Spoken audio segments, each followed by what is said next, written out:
You're in a 4-minute break.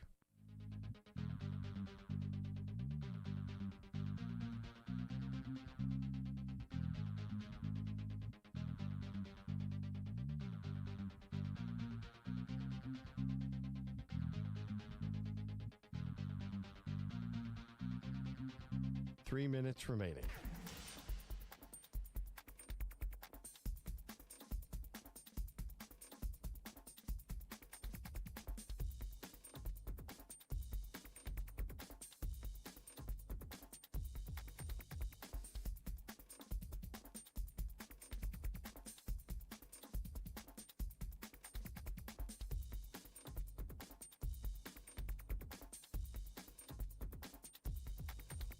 Two minutes, 30 seconds remaining.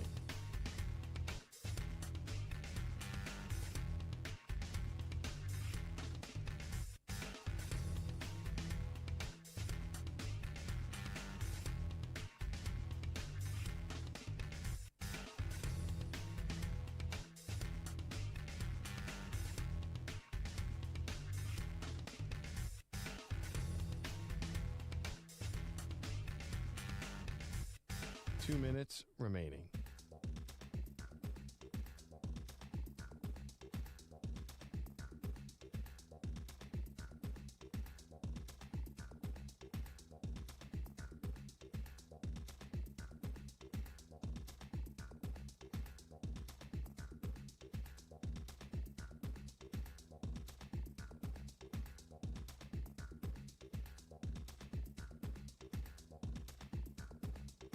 One minute, 30 seconds remaining.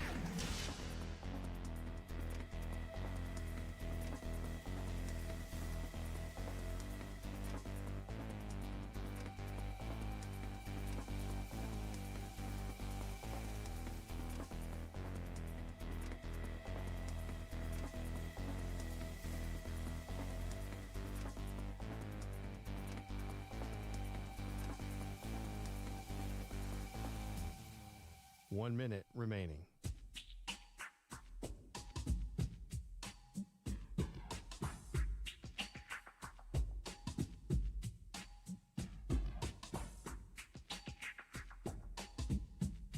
Forty-five seconds remaining.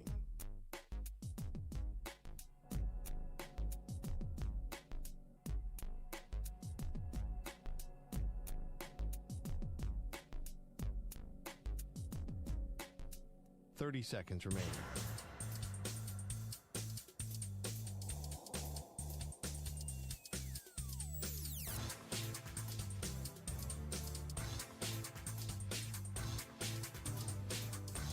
Fifteen seconds.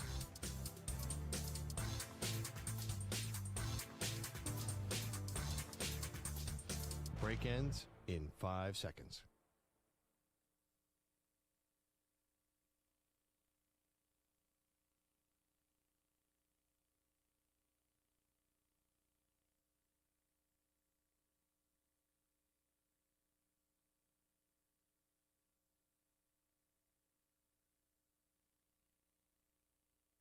To infinity and beyond. He's live. He's nationwide. This is the Zach Gelb Show.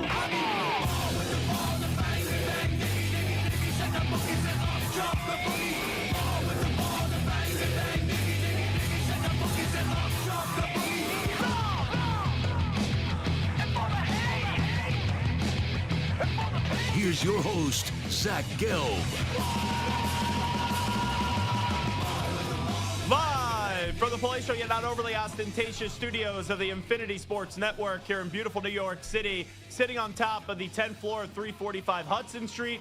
Welcome on into what is a Tuesday edition of the Zach Gelb Show across all the great local Infinity Sports Network affiliates, Sirius XM, Channel 375, the free Odyssey app, the iHeartRadio app, and streaming live on YouTube. 888-710-4ISN is the number to jump on in. That's 888-710-4476. You could always get at me on Instagram, where I'm straight flexing, or via the good old cesspool of Twitter at Zach Gelb. That's ZACHGELB. You could also see Samter and Stu dancing on the TikTok at the Zach Gelb Show. A whole lot to do today. We're rocking and rolling all the way up until 6 p.m. Eastern, 3 p.m. Pacific time. Baylor quarterback who had an epic comeback victory up against Kansas State. He also leads the nation in passing yards and passing touchdowns. That, of course, is Sawyer Robertson. He's going to stop by 20 minutes from now. And then coming up at 5 p.m. Eastern time, 2 p.m. Pacific, the best voice to talk Penn State football with.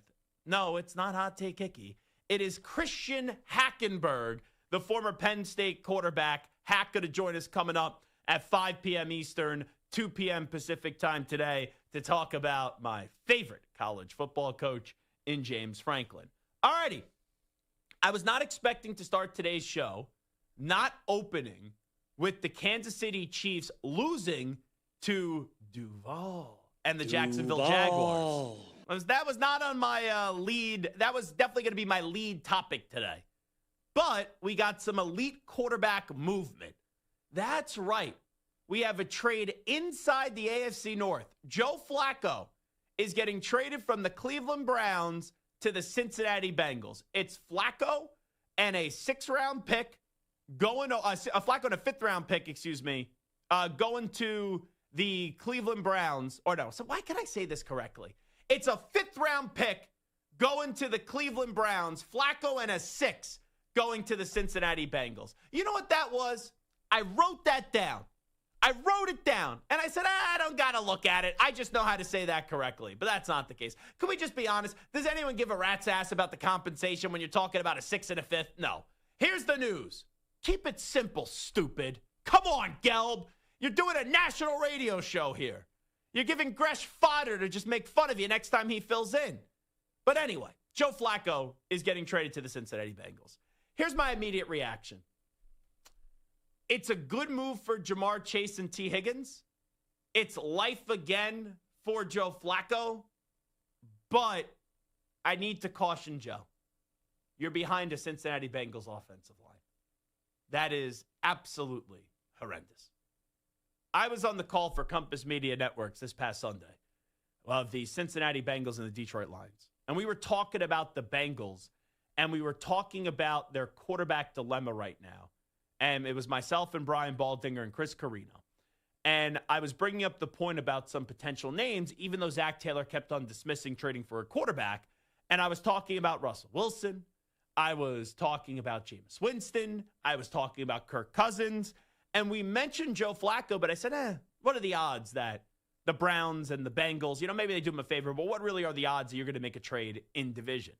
So the 3 names we were really zeroing in on were Kirk Cousins, Jameis Winston, and Russell Wilson.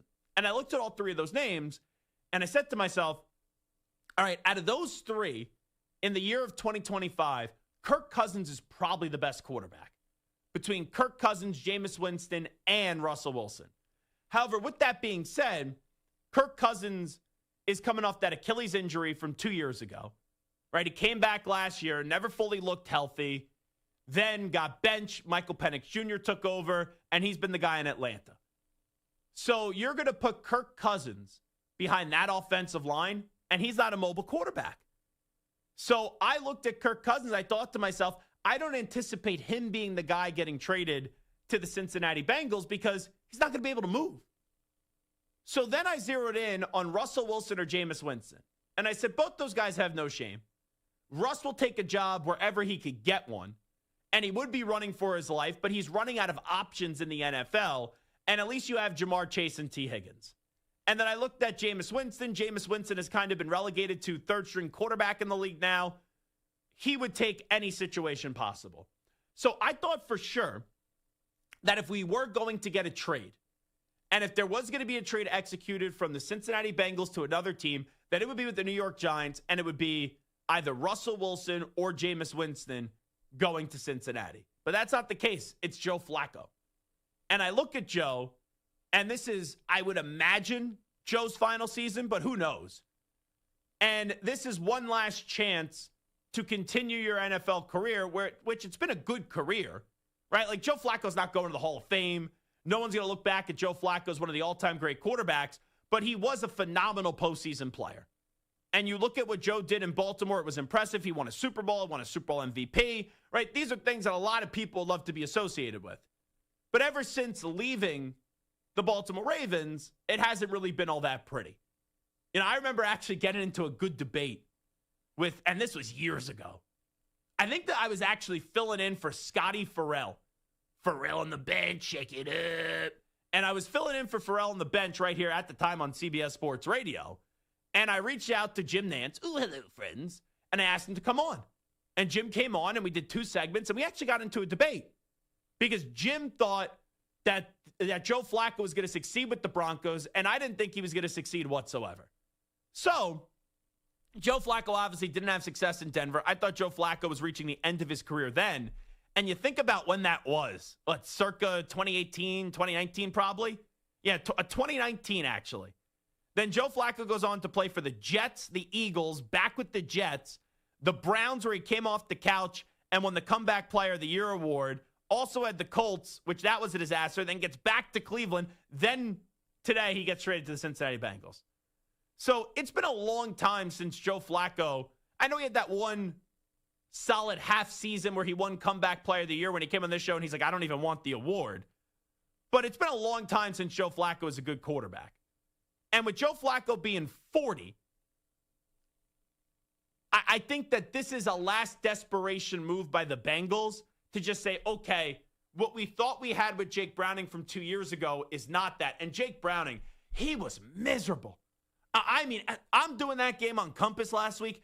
He is brutal to watch. He's lucky he only had 3 interceptions in that game because he was god-awful, terrible. And you knew going in that was going to be potentially his last start if he didn't play well.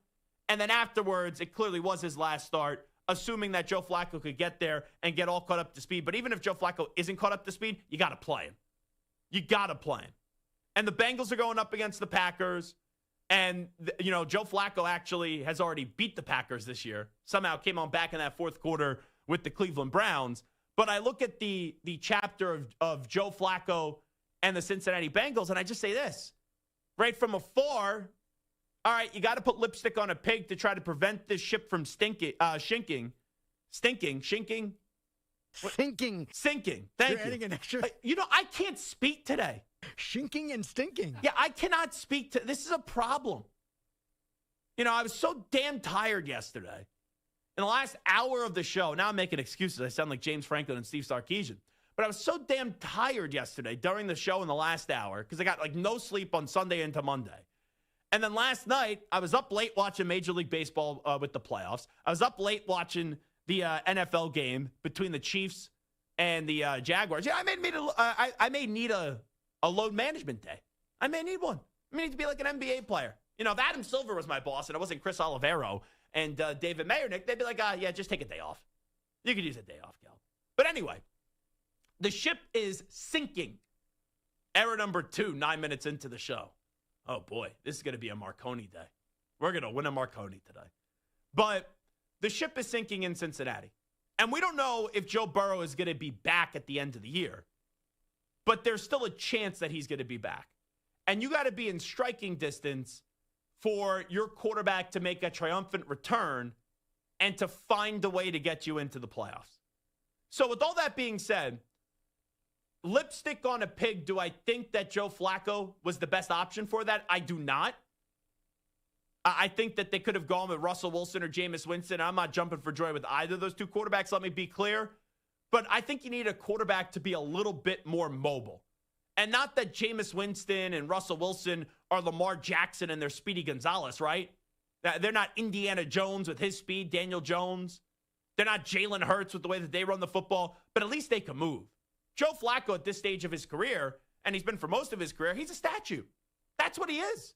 So yes, Jamar Chase and T. Higgins are probably jumping for joy today. It's anybody but Jake Browning. But he still has to play behind that offensive line. And last time I checked, Joe Flacco isn't a spring chicken. So I just hope Joe Flacco makes it through the rest of the season until Burrow's ready to come back, because that line in Cincinnati, it's putrid. It is really, really, really bad. So that's my thought for the Cincinnati Bengals part of it. Now for the Cleveland Browns part of it. Let's see if we can put lipstick on a pig for the rest of this segment. So Joe Flacco goes to the Bengals. The Bengals also get a 6th-round pick. And the Cleveland Browns get a 5th-round pick. All righty, got that.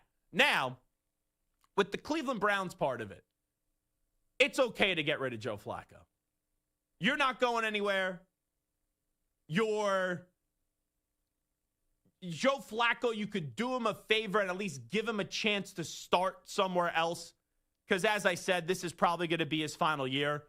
But now this gets you one step closer to Shedeur Sanders actually seeing the field. And I know this could sound like a rotten conversation because Dylan Gabriel in his NFL debut as a starting quarterback, he was fine. Up against the Minnesota Vikings of Brian Flores, who have a good defense. I thought he looked the part. People say that this guy's not an NFL quarterback. He has no business being a starting quarterback in this league. I've seen a lot worse than what Dylan Gabriel put out. A lot worse than what Dylan Gabriel put out on the field on Sunday across the pond in London.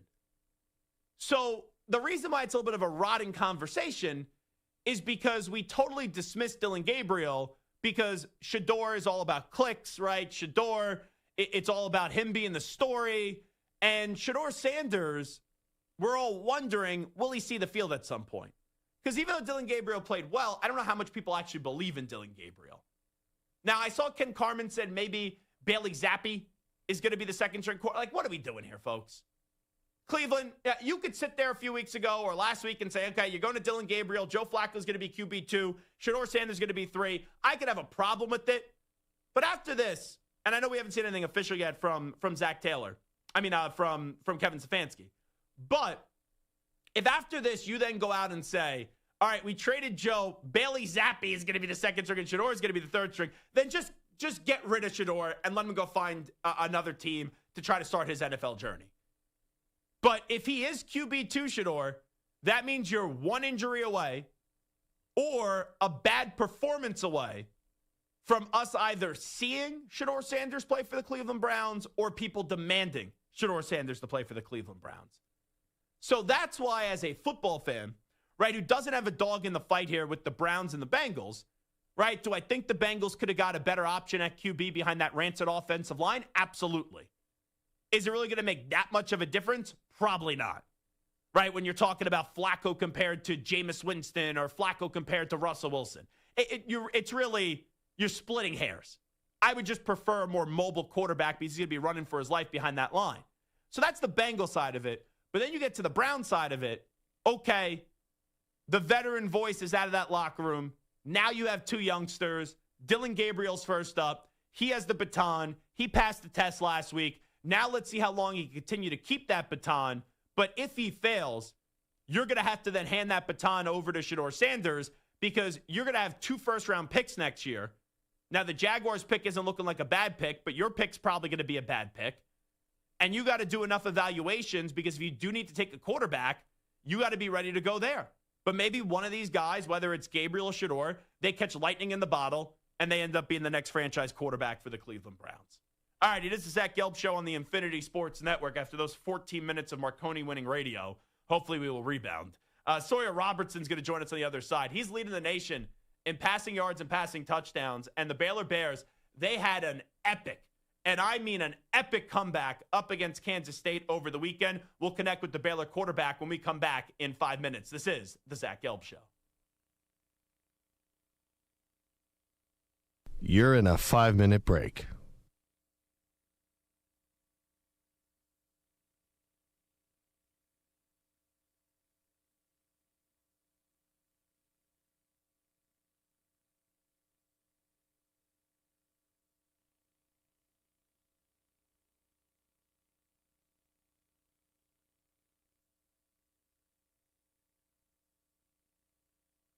Four minutes, 30 seconds remaining.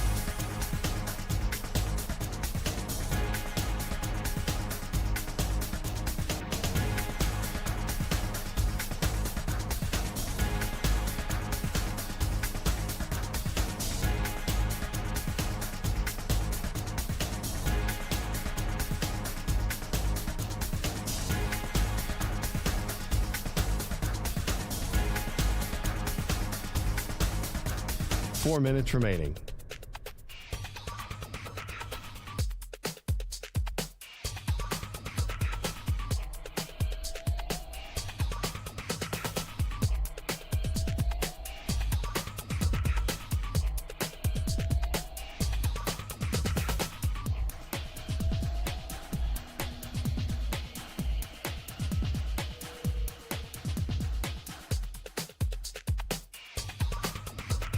3 minutes, 30 seconds remaining.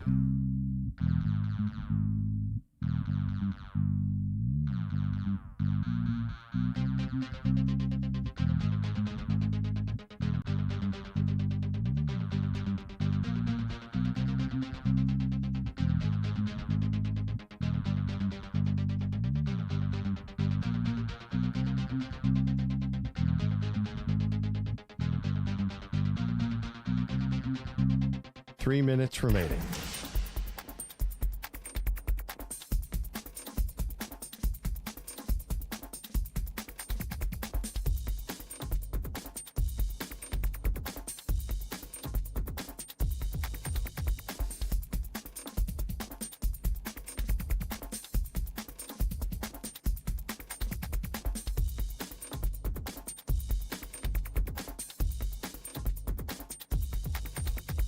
Two minutes, 30 seconds remaining.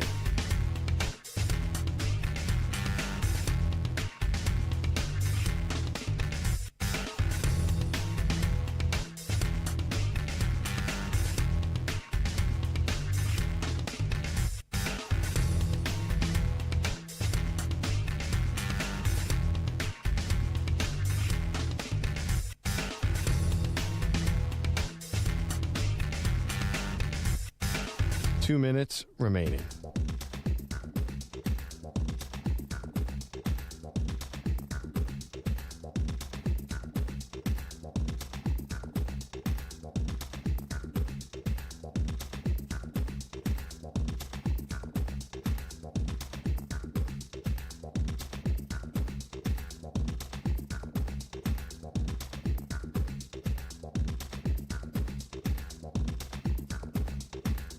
One minute, 30 seconds remaining.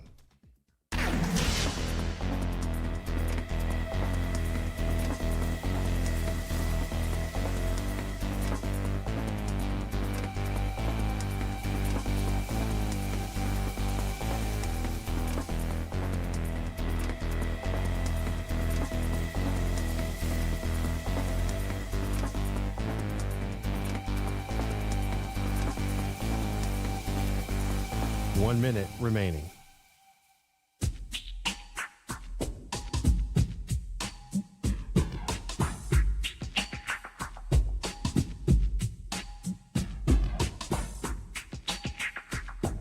Forty-five seconds remaining.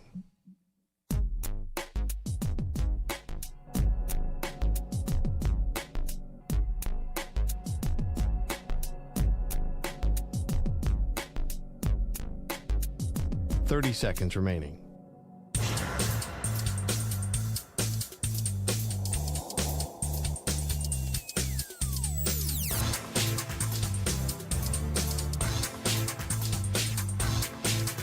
Fifteen seconds.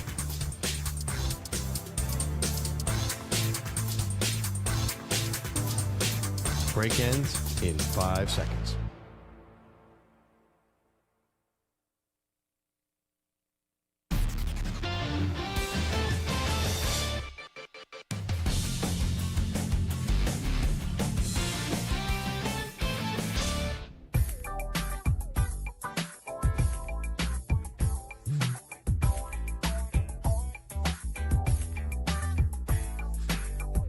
Welcome back to the Zach Gelb Show.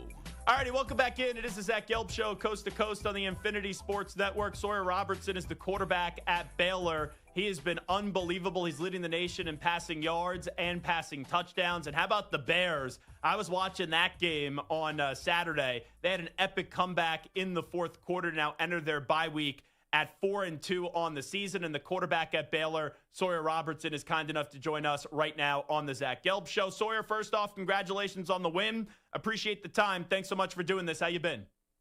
Doing good. Yeah, absolutely. Thank you. Thank you for having me. It's an honor. And thank you. Yeah, we like to make it interesting in these games, don't we? So. Yeah, it has been a crazy season, by the way. You know, I watched a lot of Baylor because I'm close with Matt Rule from a few years ago, and then I've continued to watch them with Dave Aranda, and then obviously what you've been able to do for the last 2 years. But just take me through those emotions in the fourth quarter. You guys are down big, And then late, Kansas State is lining up, final play of the game, to go kick what would be a field goal that would give you guys the L, and then the kick's blocked. Just how about your emotions on the sideline? Are you superstitious? And then once the kick gets blocked, take me through the euphoria. Yeah, man, I was praying for sure, that we'd get out of there with the win. And I'd love, like, my heart was obviously beating a lot, but we've been in that situation before. Out of our 6 games, 3 of them have come down to a last-second field goal. And we've been fortunate enough to come out on the right side of 2 of those wins. But yeah, and then after the locker room, just after the block kick, everybody was going crazy, coming back from 14 down in the fourth quarter. Just an epic win, something that I don't think a lot of these guys are going to forget about anytime soon. Now, you know what happens? Like, you're probably not privy to this during the game because you're locked in, but when you're down 31-17 in the fourth, people are saying, all right, that's the end of the Baylor season. There's going to be their 3rd loss. Who knows what's going to happen to the future of Dave Aranda? And then you guys are able to fight through all that, and the moment was never too big for you. You guys are able to be resilient. Just what does it say about this group that even though it looked like you guys were down and out in that fourth quarter, not only did you find the way to get back in it, but then win the game? Yeah, it's a special group of guys. Just being able to have the mental toughness to not sit there and be like, all right, well, and give in. When your back's against the wall, you got 2 options. You can either fight back or you can lay down. And that's twice this season now where we've been down 14 in the fourth quarter and we've come back and won the game. The first one was against a ranked SMU team on the road, and then now against Kansas State, who was ranked earlier in the season.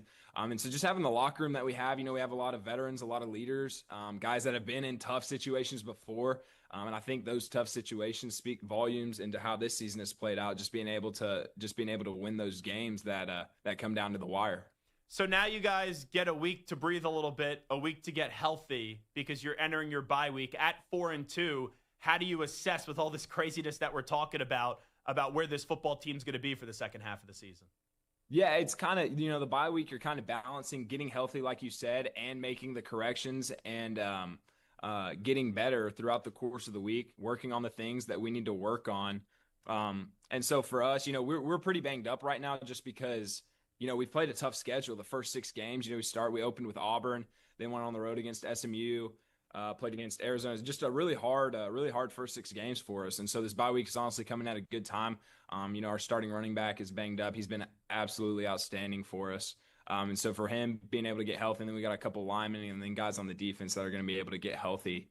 But just being able to kind of like sit back, take a breather, but also work on the things we need to get better at. At the end of the week, I know this Saturday is not going to come down to a game-winning field goal for the Baylor Bears. And so that's kind of refreshing to sit back and think about.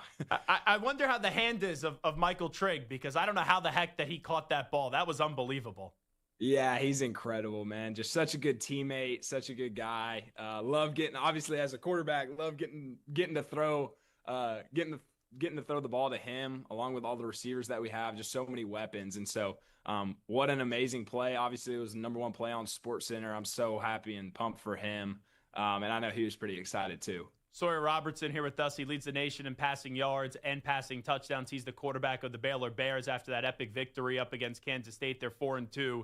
Entering the bye. So last year, right, you came onto the scene and you played really well, and we saw what you did down the stretch, and it creates this big storm entering this year. Wow, Baylor's such a good football team. Baylor could be a team that maybe wins the Big 12 and go to the college football playoff. And I'm just wondering, after living through last year, what did you take and what did you really learn about yourself a year ago?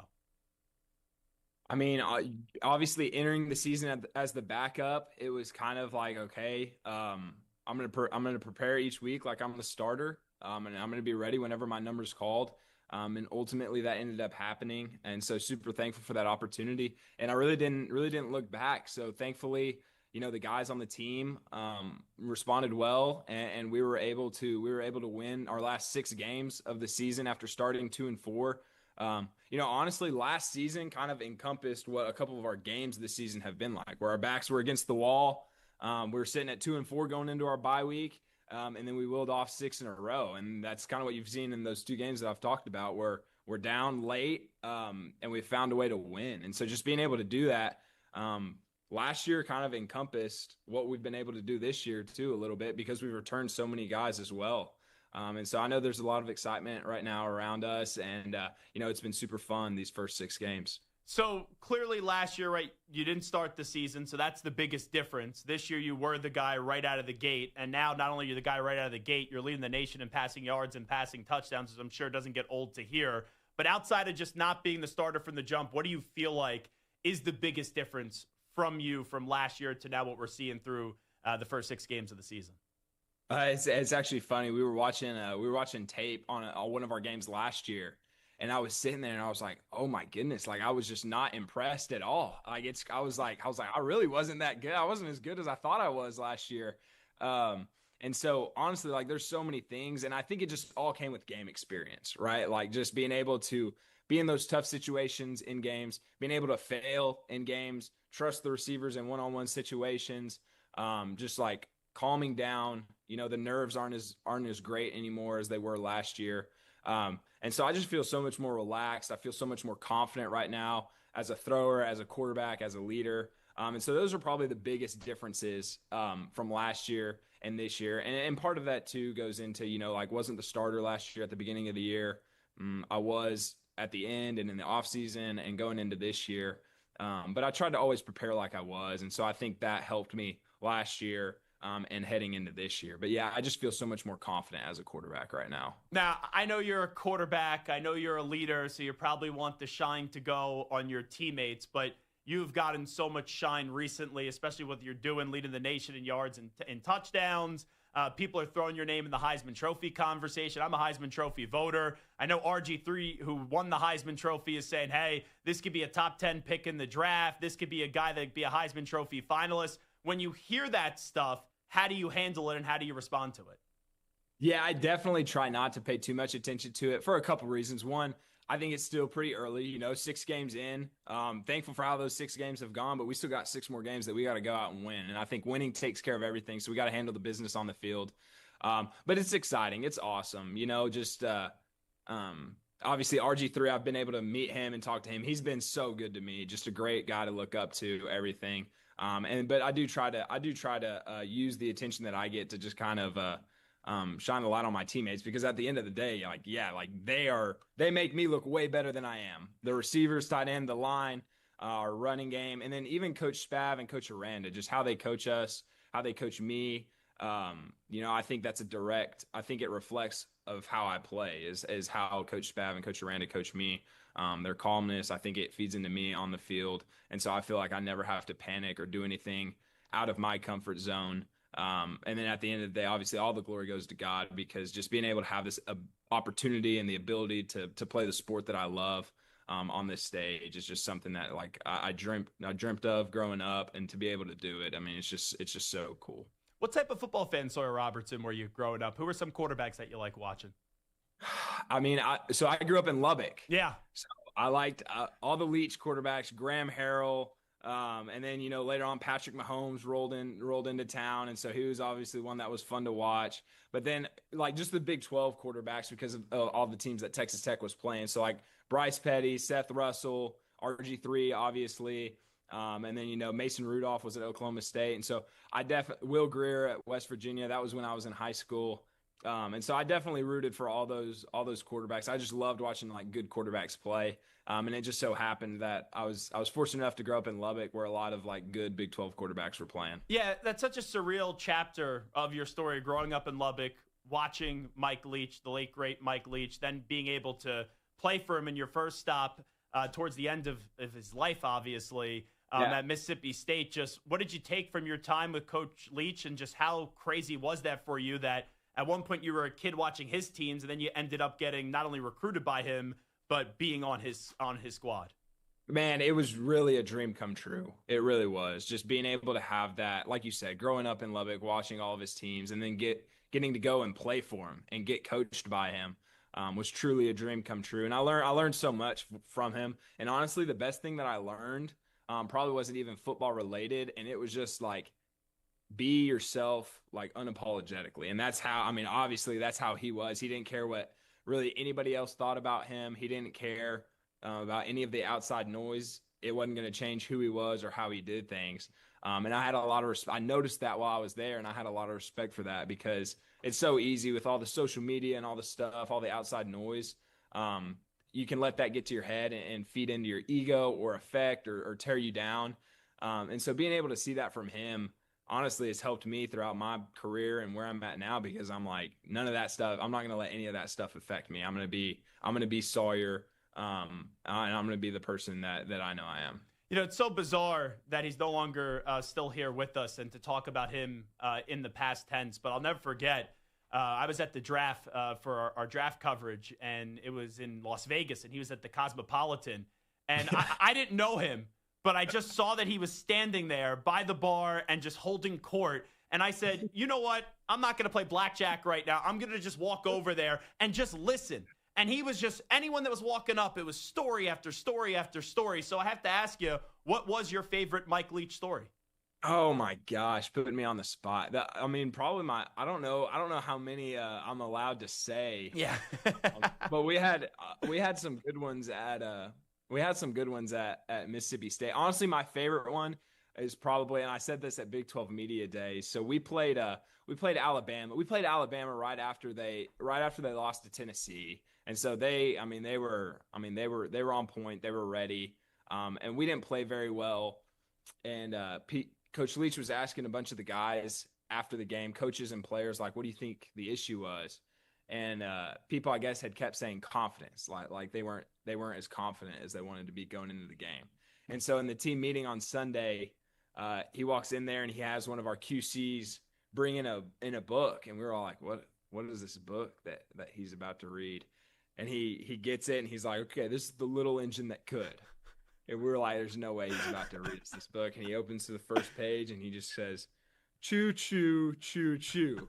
And he reads all 20 pages or whatever it was of the little engine that could. And then he was like, all right, you guys should be some confident guys now. Let's go out and practice. That's amazing. So that's always, that was one of my favorites. You know, we're just a bunch of like 18 to 22-year-old guys sitting in our team meeting after playing the University of Alabama. And he's reading us this kid's book. And so I'll never forget that story. It's one of my favorites to tell. But I feel like that encompasses who Leach was perfectly. It's almost like when I was in kindergarten, they would bring in a guest speaker to kind of just read to all the kids. That's what it reminds me of. That's exactly what it was. Wrapping up with Sawyer Robertson, the quarterback at Baylor. So I've been doing this long enough, even though I'm not an old guy, but I know that you're focused on the now. But just look ahead for a second for me. And trust me, there's a lot of draft analysis that goes on before the season. It already quickly gets thrown in the paper shredder, but now your name is starting to emerge. So in the offseason, if a GM says, hey, why should I draft Sawyer Robertson? Why should I hand the keys over to my NFL franchise to you? What would the answer be? I mean, shoot, honestly, like everybody loves football, you know, like I feel like that's like the go-to, like, man, I just love football. But for me, I feel like I don't just like love football. I love like creating the relationships in the locker room that it takes to be successful on the football field. I love like staying up and watching film. I love all the details of like timing my drop up perfectly for when the receiver's going to break.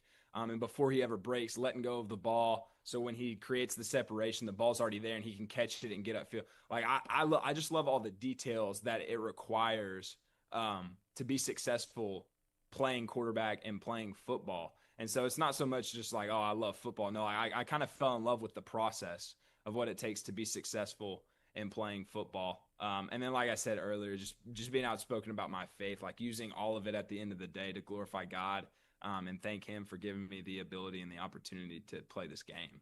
Is that kind of tough when people ask you about the NFL future or the Heisman or, you know, a Big 12 championship or the college football playoff? Because I know you guys got to take it week by week. Is that just easy to block out, or is that sometimes a struggle?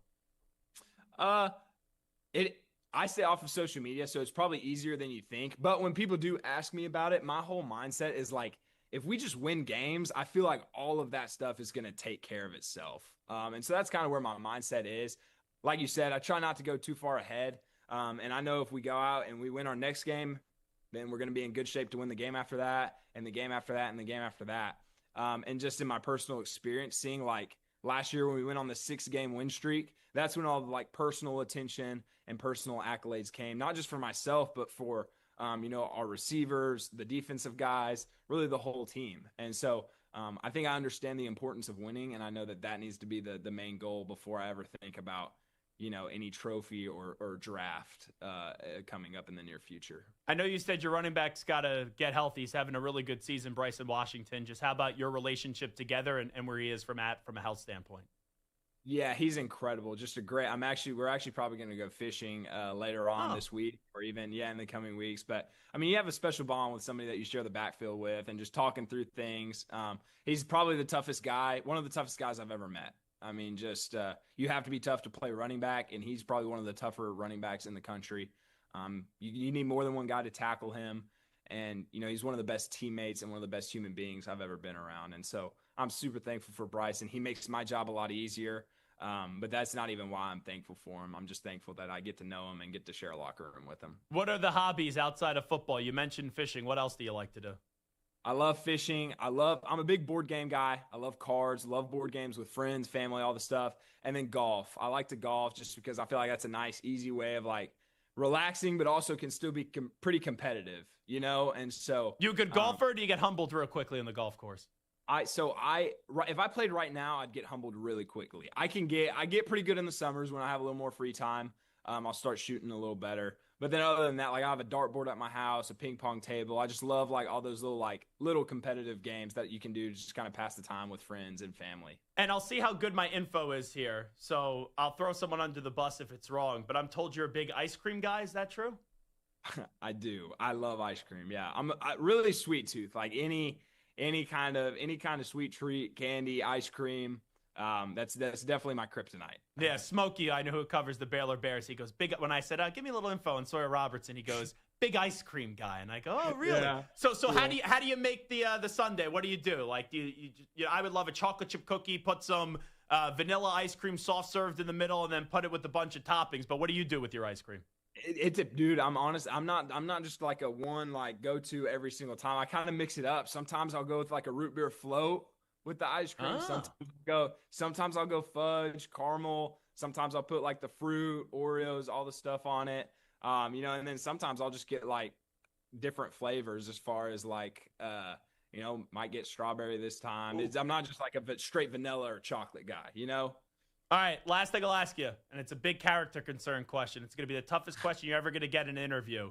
Okay, and I think I know how you're going to go on this. You're eating chicken wings. Do you go ranch or blue cheese? Ranch, 1,000%.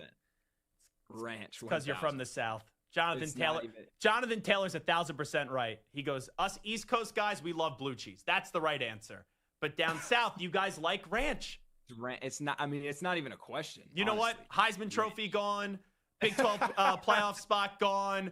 First round pick gone. You're off my draft board. I can't like you anymore, Sawyer Robertson. You know what? I'm sorry. No, it's all good. Hey, best of luck. We hope you accomplish everything that you want to this year. Thanks so much for doing this, and be well, all right? Thank you so much for having me, Zach. I really appreciate it. There you go. Sawyer Robertson, unbelievable conversation right there until he talked about ranch. Oh, and my guys are doing fist pumps on the other side because they love ranch. I just don't understand you people. Someone I do understand is Rich Ackerman. He's standing by with the latest sports flash. Let's get that in right now. Infinity Sports Network Sports Flash. And this report is brought to you by Advantage Gold. Gold has outperformed stocks over the past 25 years. It's time you added gold to your portfolio. To get started with Advantage Gold, text gold to 85545 for their free gold investment guide. That's 85545 today. Visit AdvantageGold.com for terms, message, and data rates may apply. The Browns are Dylan Gabriel's show now, with the team reportedly trading the veteran Joe Flacco to the Bengals for a 6th-round pick and for a 5th-round pick. The American League Division Series resumes today. The Tigers host the Mariners. That series even at 1. Start, though, delayed by inclement weather. Seattle rallied to take Game 2, denying the Tigers a comfortable lead. Manager A.J. Hinch feeling good about his team coming back to Comerica Park. It took a lot to get back home. It took some wins on the road at the end of the season. It took a series win in Cleveland and then the first 2 games here or in Seattle. So I think our guys will enjoy being back in Detroit. Put on the English D, the white unis. Our crowd should be electric. Jack Flaherty starts with the Tigers. The Yankees, down 2-0, will host the Blue Jays, looking to stay alive.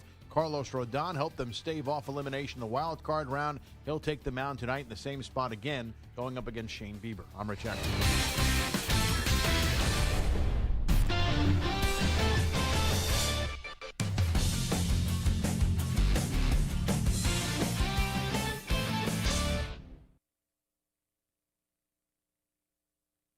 'You're in a 5-minute break.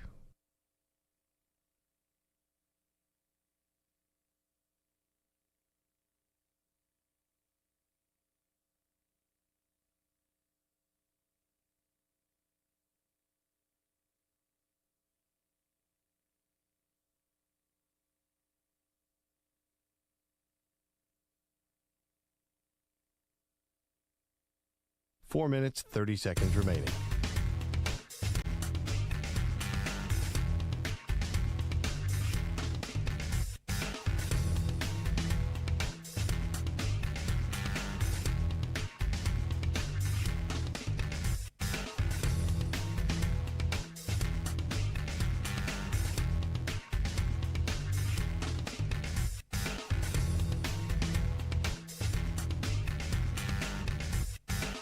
Four minutes remaining.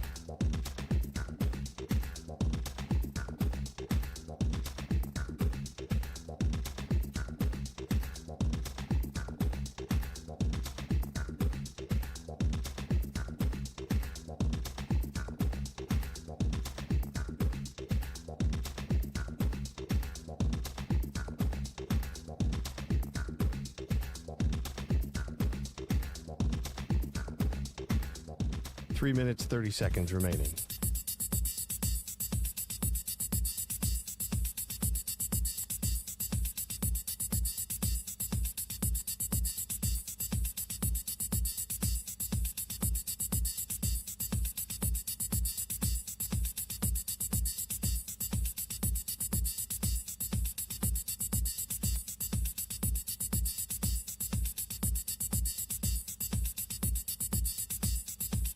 Three minutes remaining.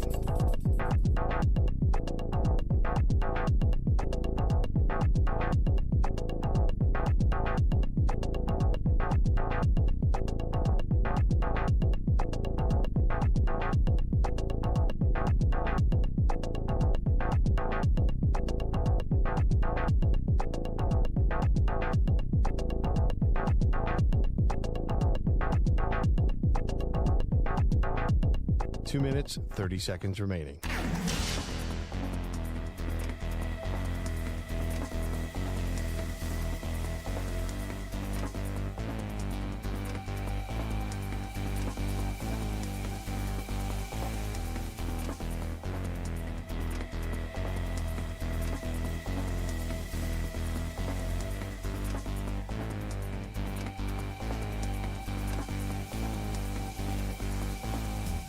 Two minutes remaining.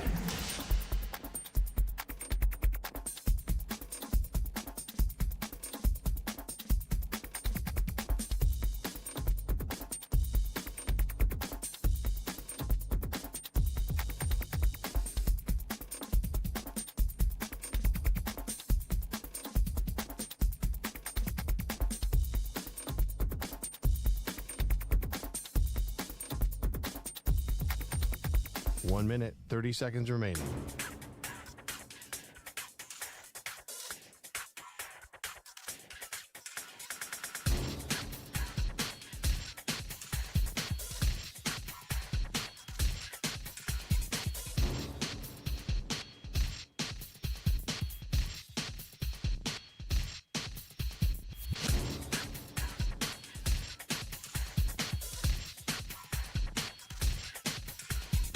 One minute remaining.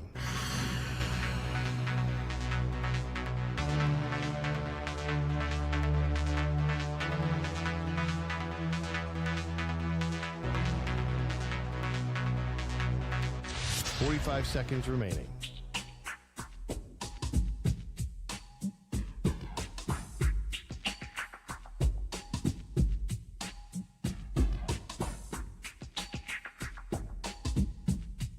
Thirty seconds remaining.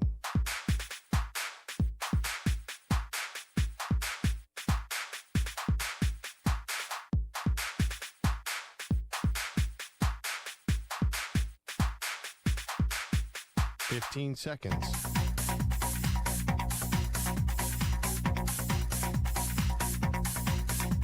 Break ends in 5 seconds.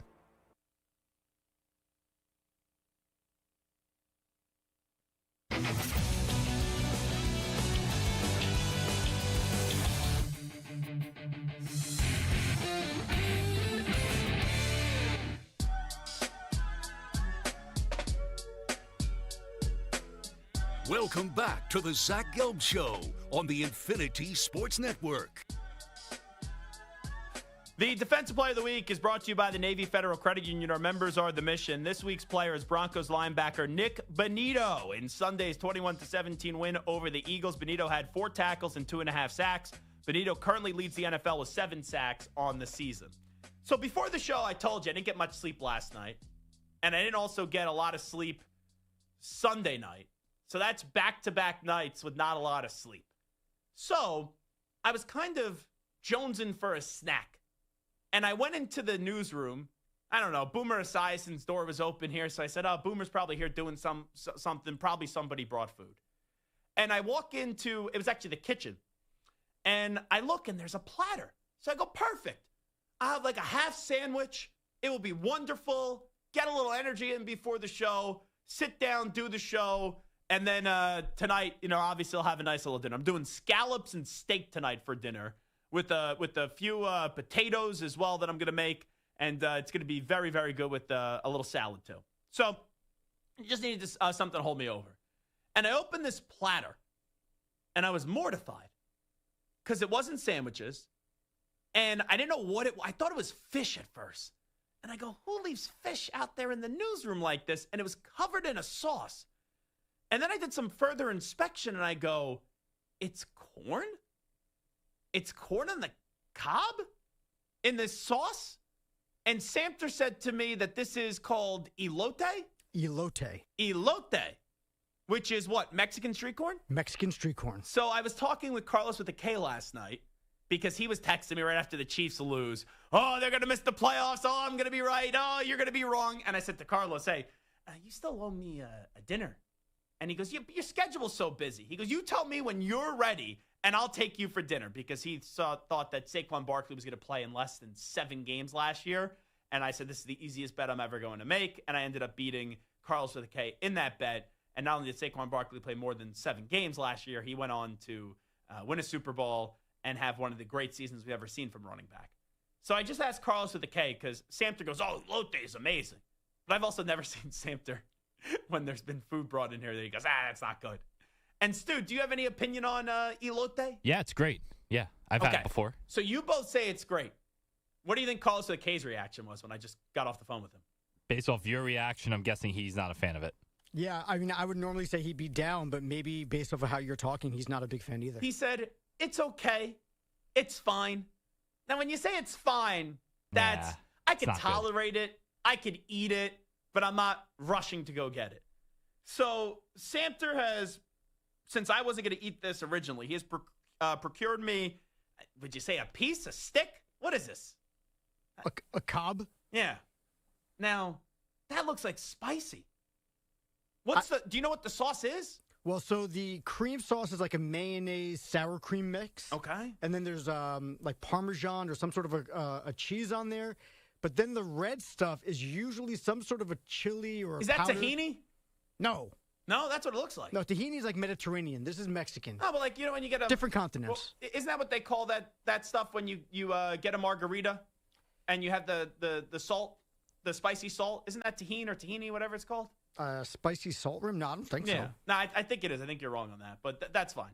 Samter doesn't drink margaritas. So Samter drinks real men. I think you're right. That sounds familiar. Right? Like on a drink, like a cocktail, right? Yeah. Hold on a second. I used to work at a Mexican restaurant in Arizona. Well, you are old, so your memory's fading a little bit. That had 107 different types of tequila. I drank my share of margaritas. Yeah, but that was back in 1975. Did you work at a speakeasy? Prohibition was a bitch. Yeah. Tajin. So if I'm just pronouncing that wrong, tahine. I think it's tahini. Yeah. Yeah. So regardless. So you're just saying this is spicy corn pretty much? Correct. Now, why do I do this to myself? Because now I got to take a bite. I got to speak for 2 more hours. How spicy? It doesn't smell that spicy. If you want to avoid the spice, I'm going to be a man here. Try to avoid. No, I'm taking a bite right on the spice. All right. I'm just saying the red is the spicy stuff. The red is the white is the spicy stuff. The white is not as spicy. All right, Stu, let's try you first. We'll have the guinea pigs go first, and then I'll see what happens. So Stu's taking a bite right now. Oh, yeah, that's a good bite. It's a good bite by Stu. Stu likes it. Oh, Stu's going for a second bite. Stu may eat the whole thing before he says a word. Stu mouthed, that's good. Can you? Yeah, it's very good. Okay. I'll eat the whole thing. So you like that? All right, Samter, go ahead, or Vanna White. Oh, big bite by Samter. Oh, it takes a second bite, a third bite, a fourth bite. Oh, my God, that's not a great look. Samter has all that white stuff on his mouth. I'm talking about the dressing, Stu. You're disgusting. Come on, Stu. All right, should I take a bite now? Yes, please. Let's go. All right. There's a large portion of that sauce right there. That's good. That's actually very good. Carlos with a K doesn't know what he's talking about. Not the first time I ever said that about a producer here. That's very good, though. That's incredible. I've never knew what Mexican street corn. I've always seen it on a menu, and this is what this is. Wow. Oh yeah. I've never ordered it. It's delicious. Hold on. You were skeptical too. I'm glad you're a fan of this. That's good. You know, as Rex Ryan would say, he said, let's go eat a GD snack. That's a good GD snack. There is no doubt about that. All righty. It's a little spicy. I'm not going to lie. Real quickly, let's skip around the room here. Jaguars, they win last night. They're 4-1.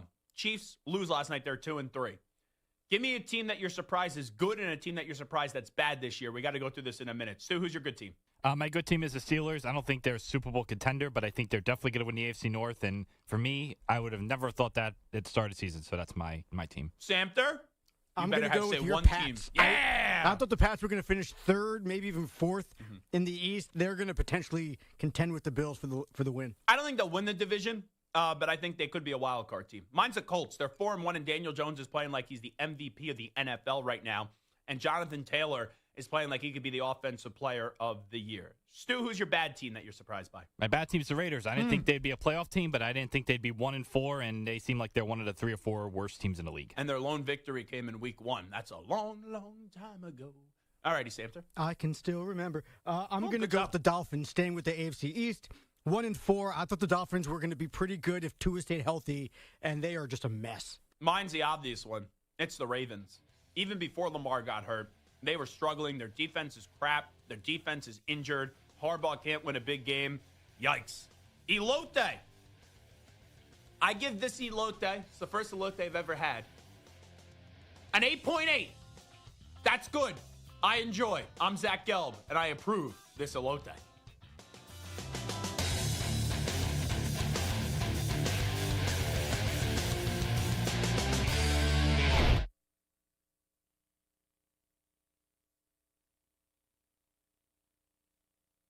You're in a 5-minute break.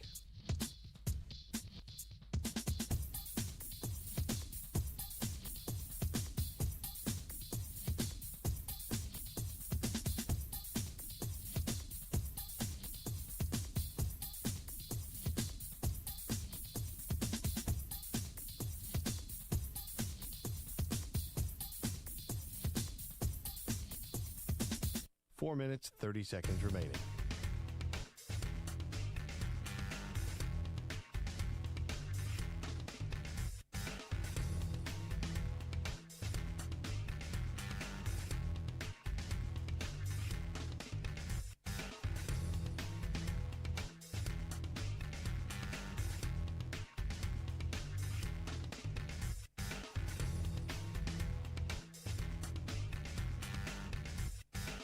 Four minutes remaining.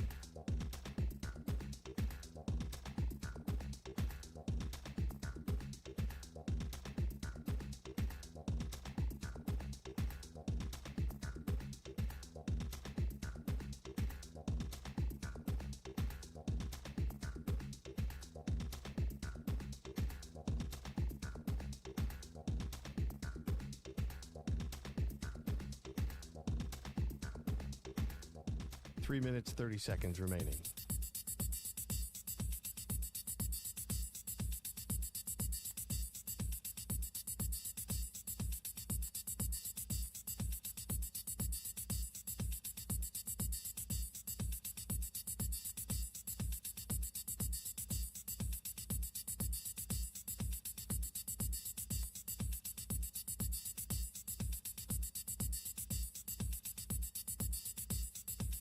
Three minutes remaining.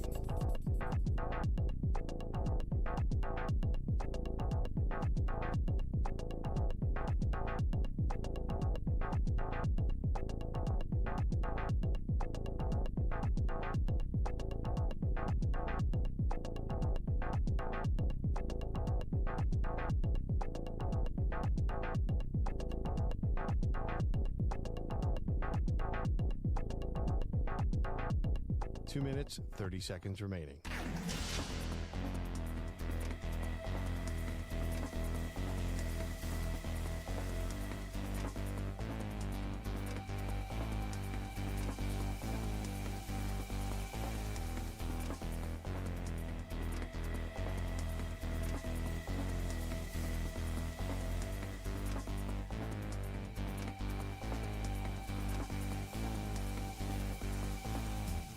Two minutes remaining.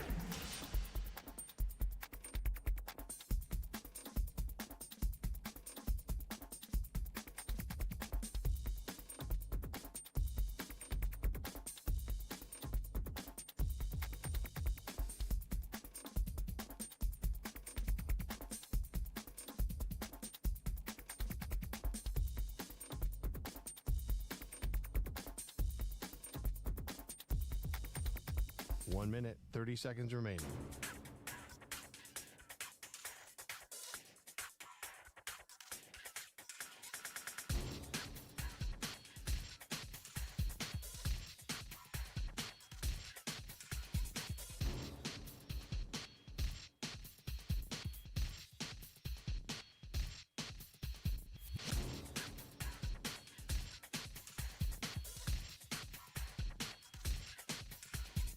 One minute remaining.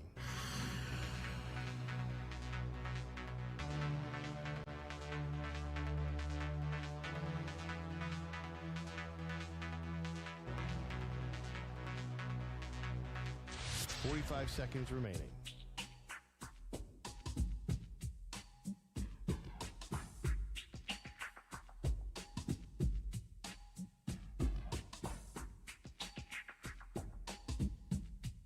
Thirty seconds remaining.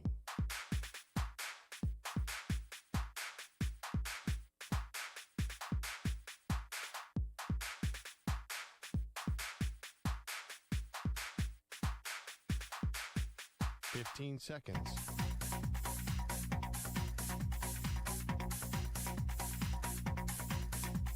Break ends in 5 seconds.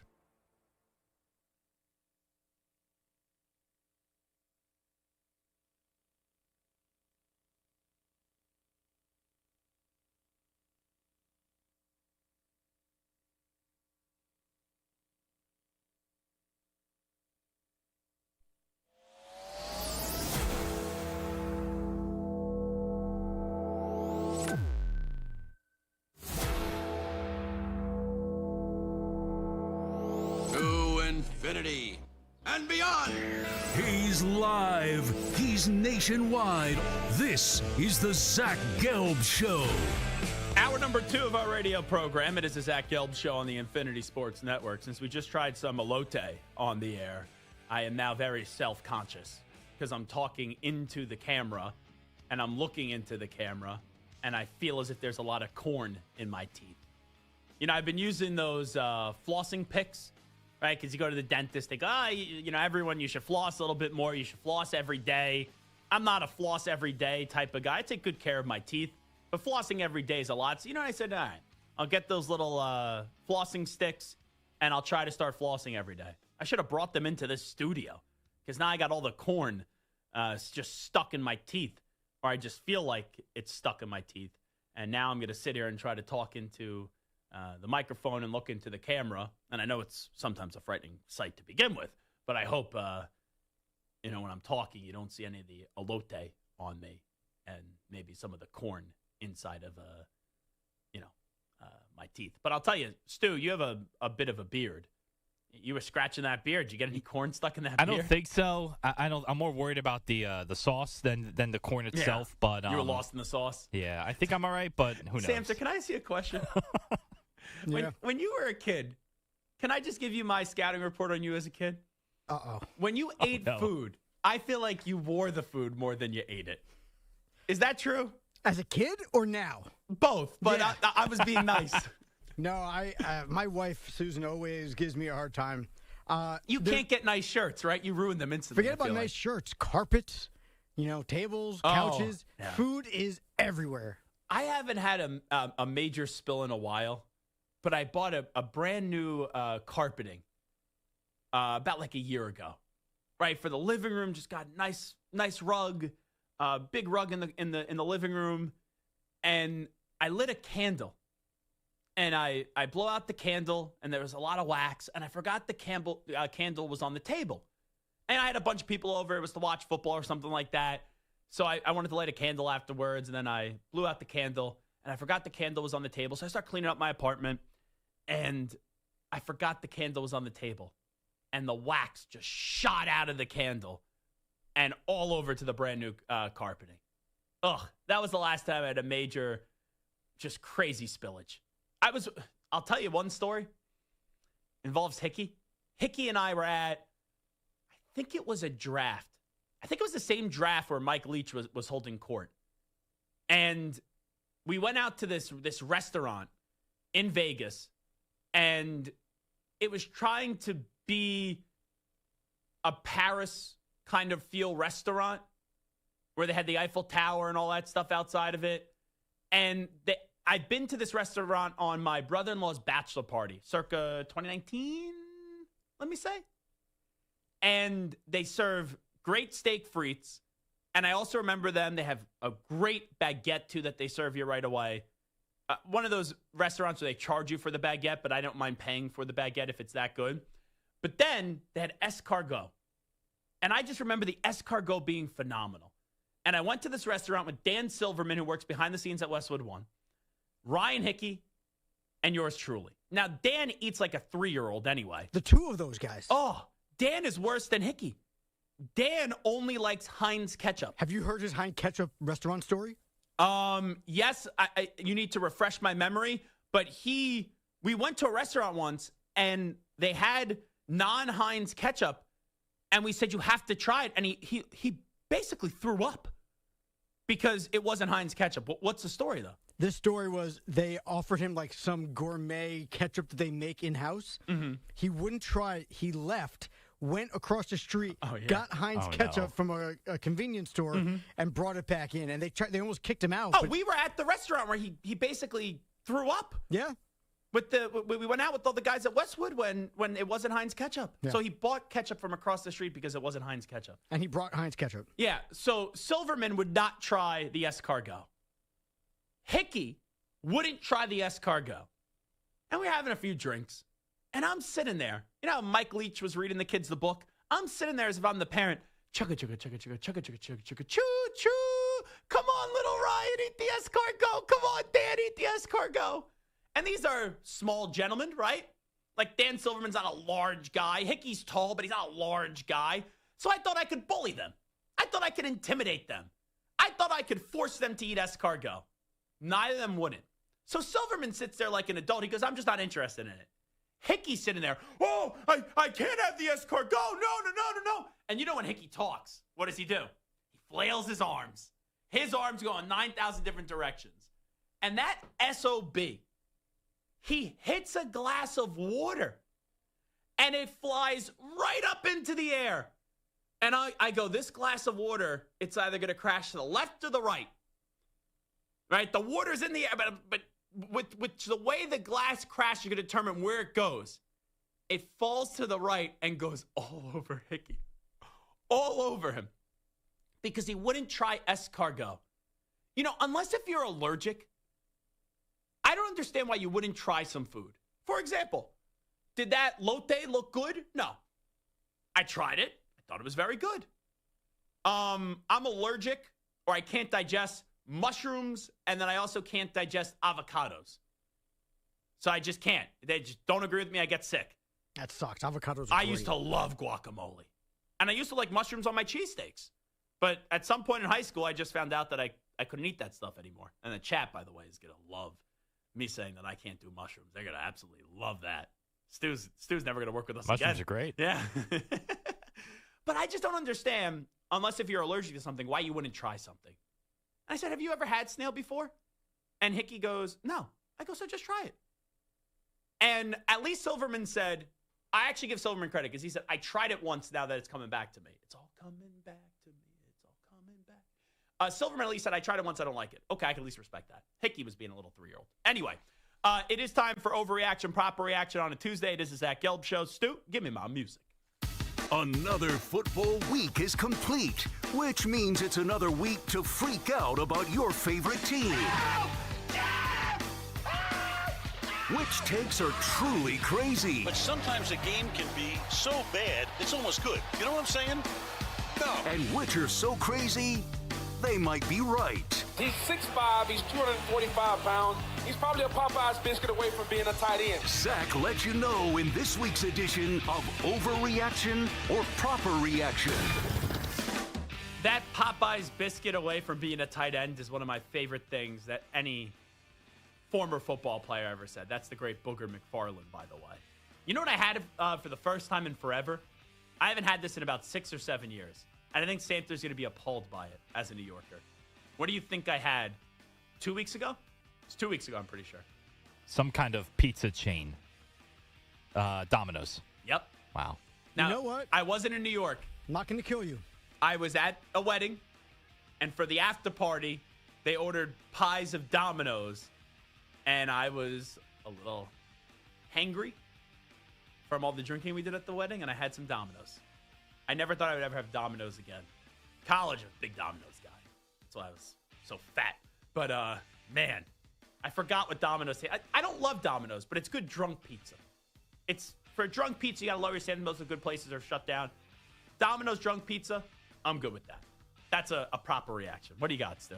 All right, the Chiefs dropped to 2-3 on the season after last night's loss to the Jaguars, a game that saw Patrick Mahomes throw a 99-yard pick six late in the third quarter, which gave Jacksonville the lead late.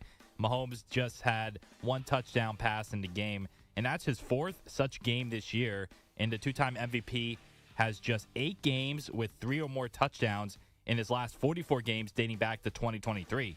Overreaction or proper reaction, Mahomes will never again be the 5,000-yard, 40-touchdown type quarterback he used to be. Never again? His line stinks right now. Their weapons are underwhelming. He's still like 6th, I think, in the league in passing yards. Never be a 5,000-yard passing quarterback. Last time he threw for over 5,000 yards was 2022. That's 5,250.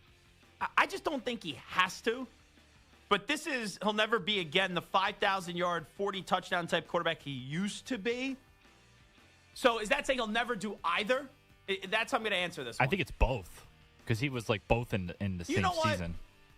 Brady got better with age, and I know it's different because Mahomes is so great right out of the gate. I think Mahomes will have another 5,000-yard season and 40 passing touchdown yard season before it's all said and done. I just think right now, for the most part, the Chiefs the last few years, they're kind of, all right, it's the regular season. We'll just get going in the postseason.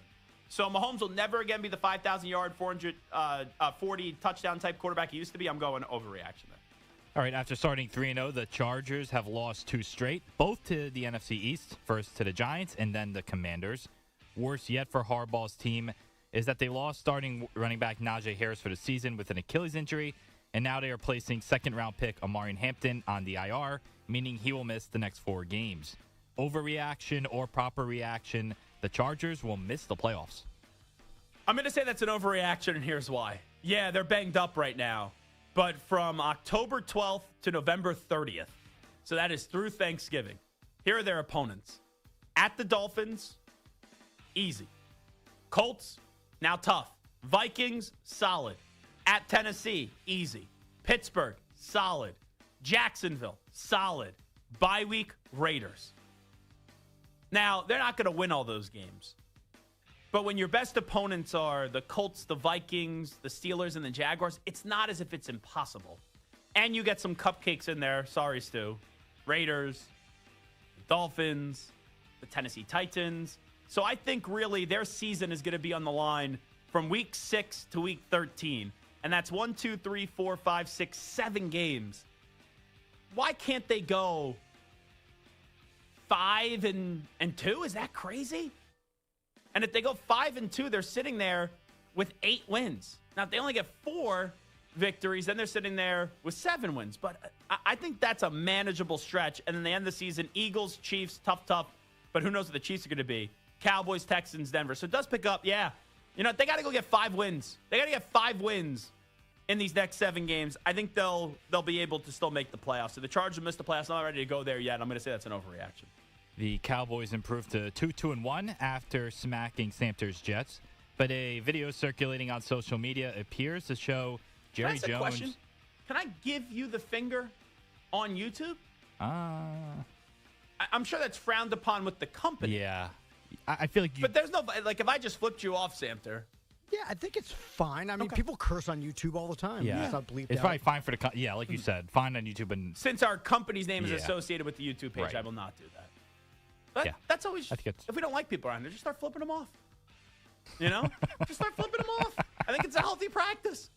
When was the last time... I think we could all have the same answer. When was the last time you got flipped off? I think it happens to everybody. Same place. Driving. Yep. Well, I have my scooter in the city, so I get flipped off all the time. Let me tell you. All the time I get flipped off. You know what? I could say this. The animals on the street in New York, it is crazy. I have now gotten yelled at like 3 times in the last week where people just walk up to you and say ridiculous things. It's wild what this city has become. I don't understand people. Be a normal human being. You say what the city has become. This is what the city has always been. No, I'm sorry. New Yorkers are known for speaking their mind, and they always have been. That's fine. But you know what? I've lived in this city for a long time now. I grew up going to this city. I never remember walking to work. I take the subway, and then I walk home. Just taking the subway to work. It's 5 minutes. Then I get off the subway, and it's a 2-block walk. During those 2 blocks have been 2 out of the 3 times where I've been accosted by someone. And the other time, you know, I get it when it's just like a homeless drunk. All right, that was one time, no big deal. But the other 2 times, it's like normal people. One guy crashed into me, just walked into me, blaming me. And the other time, I'm walking down the street. Some lady looks at me, she goes, "Move!" And I go, "You're on my side of the street." People walking down the street are to the right. People walking up the street. Well, it's the other way. I was on the left side of the street if it's this way, coming down that way. And she was walking up this way, and she just starts walking that way. What the heck are we doing here? So anyway, get back to the question. Sorry. So Jerry Jones joined Sean and RJ on 105.3 The Fan in Dallas today and had an odd explanation for the gesture. You know, that was unfortunate that was a kind of a exchange with our fans out in front of us. There was a swarm of Cowboy fans out in front, not Jet fans, Cowboy fans. And the entire stadium was brimming with the enthusiasm of Cowboys, and certainly late in the game. And that was inadvertent on my part because that was right after we'd made our last touchdown. And we were all excited about. There wasn't any antagonistic issue or anything like that. I just put up the wrong show on the hand, but that was inadvertently done. And I'm not kidding. It was, if you want to call it accidental, you can call it accidental. But it got straightened around pretty quick. I've had a chance to look at it. It got straightened around pretty quick. But the intention was thumbs up. And then basically pointing at our fans because everybody was jumping up and down excited. Mr. Jones, what you just said is one of the most insanely idiotic things I have ever heard. At no point in your rambling, incoherent response were you even close to anything that could be considered a rational thought. Everyone in this room is now dumber for having listened to it. I award you no points, and may God have mercy on your soul. That was bad. Yeah. Is there a question? Yes. So the NFL has fined Jerry $250,000. Overreaction or proper reaction, you're okay with the fine? Yeah, sure, whatever. I thought you were going to say, are you okay with his reasoning? Absolutely not. Because you're flipping off Cowboys. He went out of his way to say, all Cowboys have and you just put up the wrong finger? Huh? That makes no sense. So I'm okay with the fine?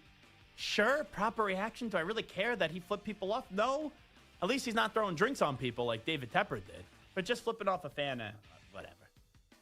The Bills infamously have had some drama at the wide receiver position in recent years with Stephon Diggs, privately and publicly expressing frustration.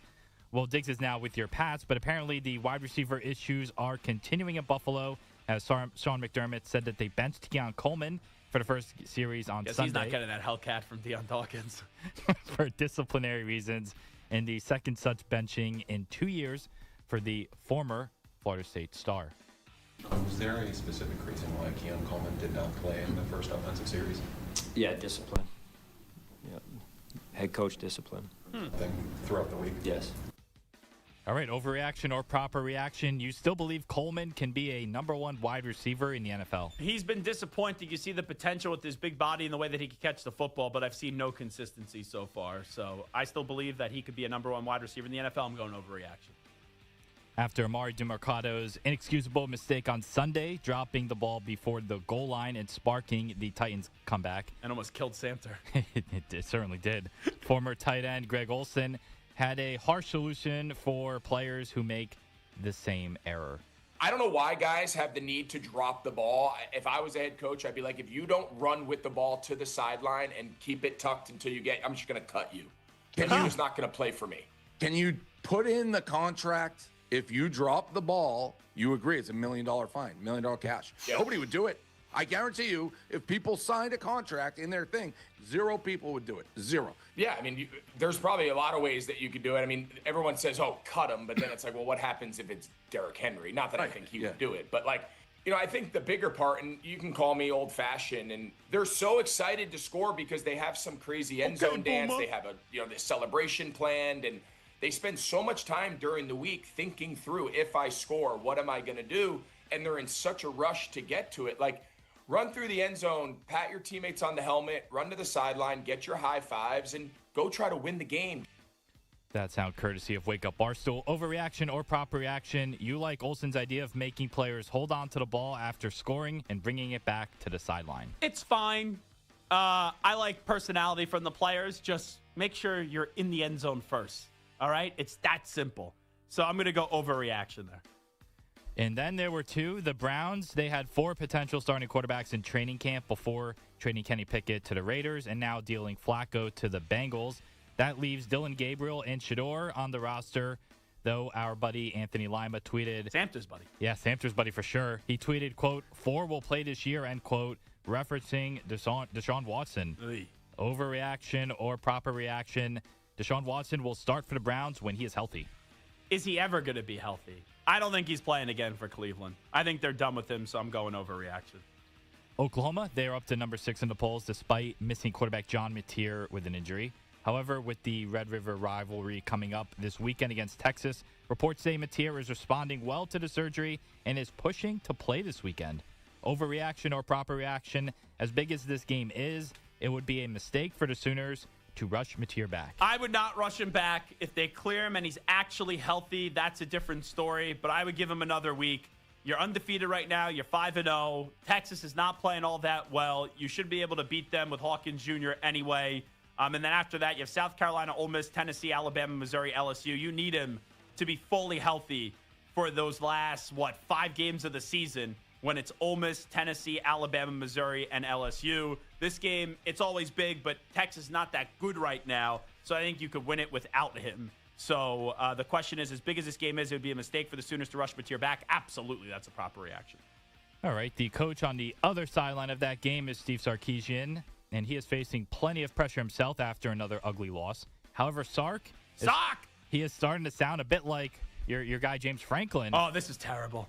I haven't heard. Do we have the audio here? Yes, we do. Oh, I haven't heard. I read this, and I said to Samter, try to find it, and I didn't think we were going to be able to find it. I got it. You may get a rant here. Go ahead. I don't know if I'm stunned. I mean, take the other. How many teams are there in college football? 36. Take the other 135 and have them go play at Ohio State and at the Swamp. Let's see how they do. Oh, boy. Overreaction or proper reaction, Texas could still make the playoffs. That's losing. Just loser energy there from Steve Sarkisian. What are we doing? Go take a team and put them in the Swamp and see how they do. USF went to the Swamp this year and they got a victory. So why couldn't you? Because your quarterback stunk and you're not doing a good job this year. But I hate when coaches, when they have high expectations. Matt Campbell did this in the Big 12. Oh, those were your expectations. They weren't ours.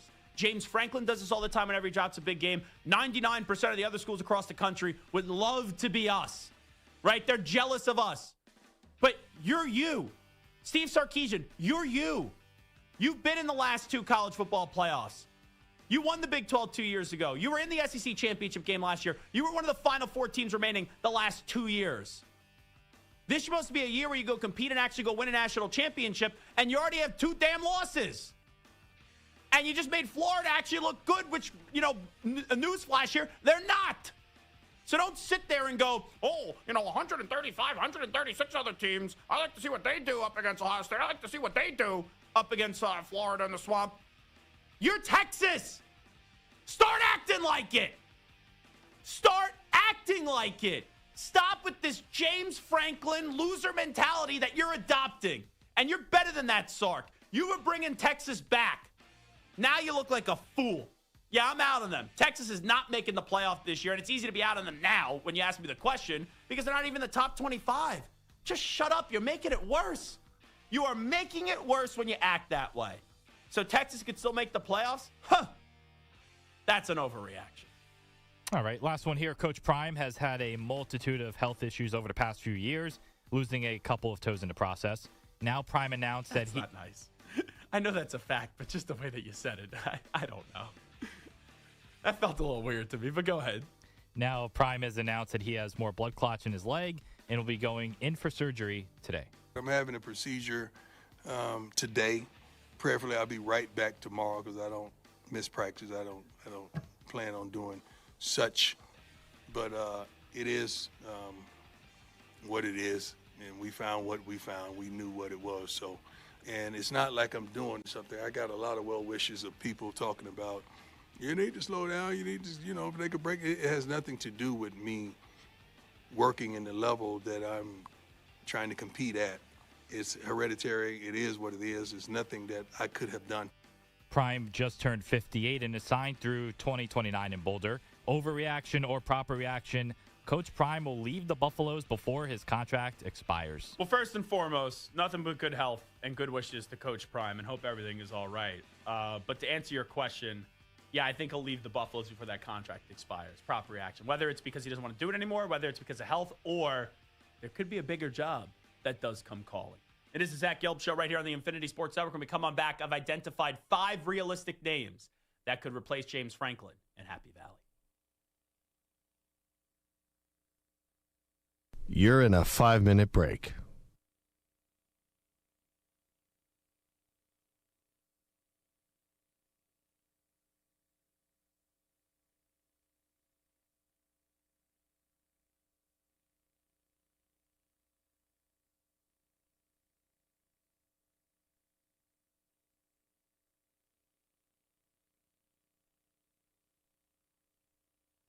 Four minutes, 30 seconds remaining.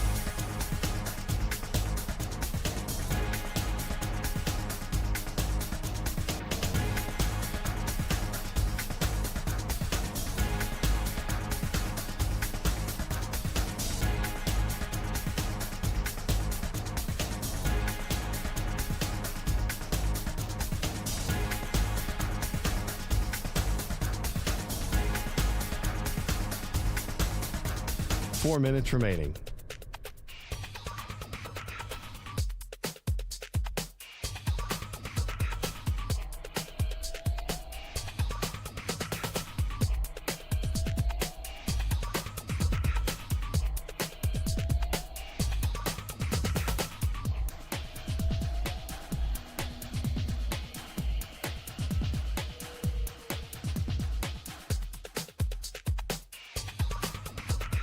3 minutes, 30 seconds remaining.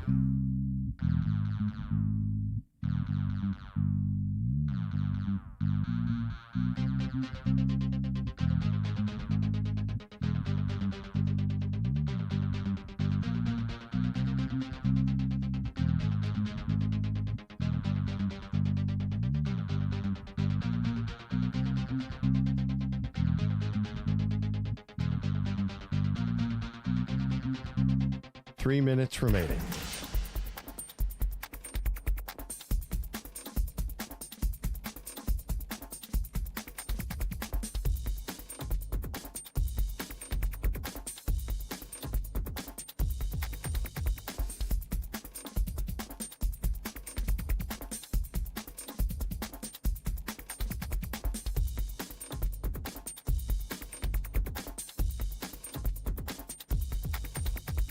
Two minutes, 30 seconds remaining.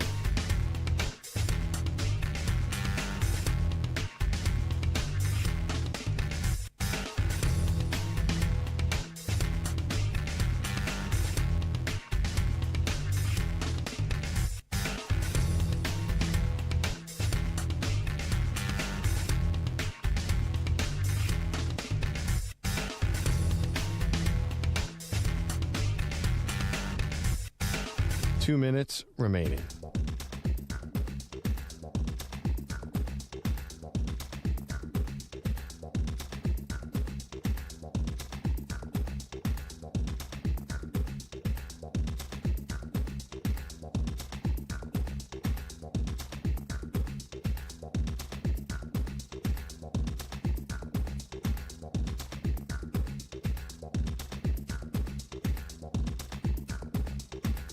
One minute, 30 seconds remaining.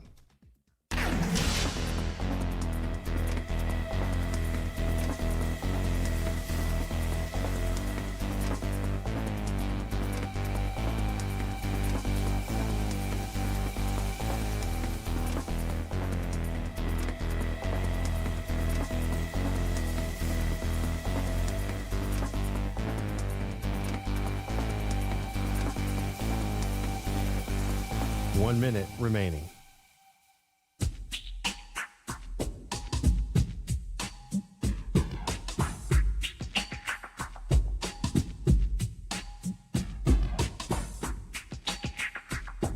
.45 seconds remaining.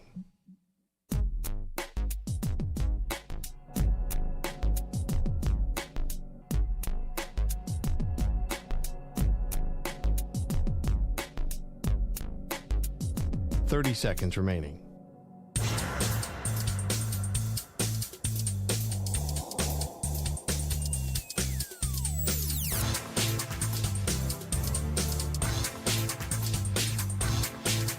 .15 seconds.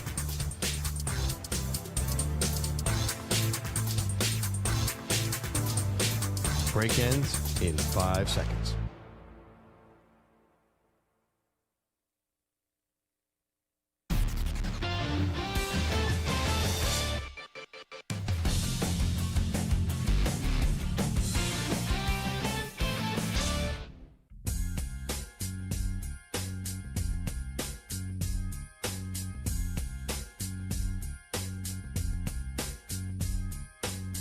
Welcome back to the Zach Gelb Show on the Infinity Sports Network. I will say this. I don't know how likely it is that James Franklin is going to get fired because of the buyout. You're looking anywhere from $45 to $50 million, depending on when they buy him out from starting today through the end of the football season. But I do think, even though the money could be a difficult part here, that you got to find a way to get it to say goodbye to James Franklin. Because they're at a point now where Penn State is probably missing the college football playoff. They already have 2 losses. They still have to play Ohio State. They still have to play Indiana. And Indiana is now a big game. Ohio State we already knew was going to be a big game. But when you look at Penn State's schedule, you said to yourself going into the season, at worst, this team should be 2 losses. At worst. You know what? Do you guys remember what their over-under was? I took a look at this. Do you remember what their over-under was at one point this summer? If you guys want to take a guess. It was probably 11. It was 11 straight there. Yeah. 11 or 11 and a half. Wow. So, 10.5. 10.5. So you look at that. That was saying they were either going to be 11 or 1 on the over, because no one who thought they were actually going to go undefeated. I didn't. But I thought they'd be in the college football playoff. And I forget who had it. Maybe it was Pony. I think it was Andrew Filipponi. I could be wrong on that. But I saw that he already cashed that. He already won. They have 2 losses. So you look at that. It's just crazy that you're already sitting here and they can't do, they can't, the best they could do is 10 wins. And does anyone think they're actually going to go run the table the rest of the way? Yeah, they play Northwestern, but they just lost to UCLA.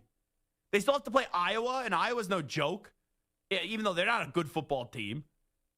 Then you're at Ohio State. Then the following week you play Indiana. Then you're at Michigan State. Raiola's looking good with Nebraska. And then you have Rutgers. They're going to lose one more game. They're going to lose one more game bare minimum. So I think the point with James Franklin, and people get my takes with James Franklin confused. I never said he's a bad football coach. I think he's an excuse maker. And I think he's someone that did some really good things at Penn State, but there's limitations on certain dudes. And when you look at James Franklin, I think he reached his apex, which was win one Big Ten championship, never go to a 4-team college football playoff. You make the college football playoff last year in a 12-team format, which is designed for you to get in. You get a favorable road where you get SMU in your house, easy. And then you play Boise State, sorry, Boise fans, easy. And then you go up against Notre Dame, and you should have won the game, and you didn't. So I look at James Franklin right now. This is supposed to be the year Singleton back, Allen back. You have DDS. You got Drew Aller. This is supposed to be your year to go make the Final Four again. Go to a national championship. Win a national championship game. And don't tell me it's not possible. Who thought Ryan Day was going to get it done last year after losing to Michigan? Who thought when Harbaugh was on the verge of getting fired from Michigan to take a pay cut that he was going to go be undefeated and win a national championship? So those redemption stories are possible, but James Franklin is an excuse maker. And how many times do we need to see it? Whether it's checking the PSI level of the footballs when he lost to Temple, whether after the Ohio State game, he's sitting there years ago and he's saying, oh, the reason we lost, the reason why we're not an elite program is because 4 or 5 kids weren't sitting in the first row of class. Like, come on. And then he used travel. There are lows and then there's all-time lows. I didn't know James Franklin could get this low. I didn't know the excuse-making could get to this level, and I've been someone that can't stand his excuse-making, about 6 years ago. But for him to blame the travel after Oregon just traveled to you and beat you in your house, and then because you have to go travel to UCLA, and that's why you talked about why you guys lost the game, that's it, folks. I don't care what the buyout is. I know it's not easy to pay it. Pack it up and send this guy home. Send him to go coach at Virginia Tech. Send him to go coach at UCLA, which would be ironic. He can't be the coach here anymore. And Penn State fans shouldn't just say, oh, but how is that going to impact recruiting? Oh, we're going to lose some of our players. Don't you want to win a national championship one day? Because you go get usually 9-10 wins a season with James Franklin, but you're not going to be going anywhere. You're not good enough to compete with the Ohio States, the Michigans of the world. Look at Kurt Cignetti, what he's doing in Indiana for crying out loud the last 2 years. And you're not even going to make the college football playoff in a 12-team format. So I really thought long and hard about this. Because me just sitting here at this point and saying they should fire James Franklin, what good does that do? That's been my opinion now since 2023, when who did I recommend at the time? Kalen DeBoer, Dan Lanning. And I did say Mark Stoops, which, I think Mark Stoops has reached his apex at Kentucky, and he's probably going to get fired or let go. But that guy had 2 10-win seasons at Kentucky. So I look at a program like Penn State. There are names out there, and I'll give you 5 of them. Some people are going to say Matt Rule.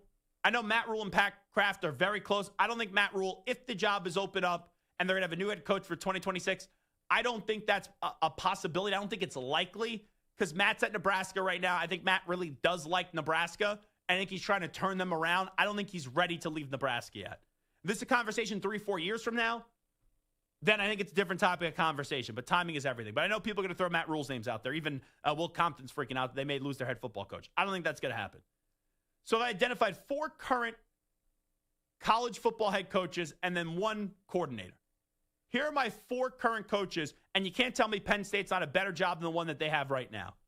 Brent Key at Georgia Tech. Would you rather be stuck in the ACC where you're doing a really good job right now, you're undefeated, or would you rather be the head football coach at Penn State?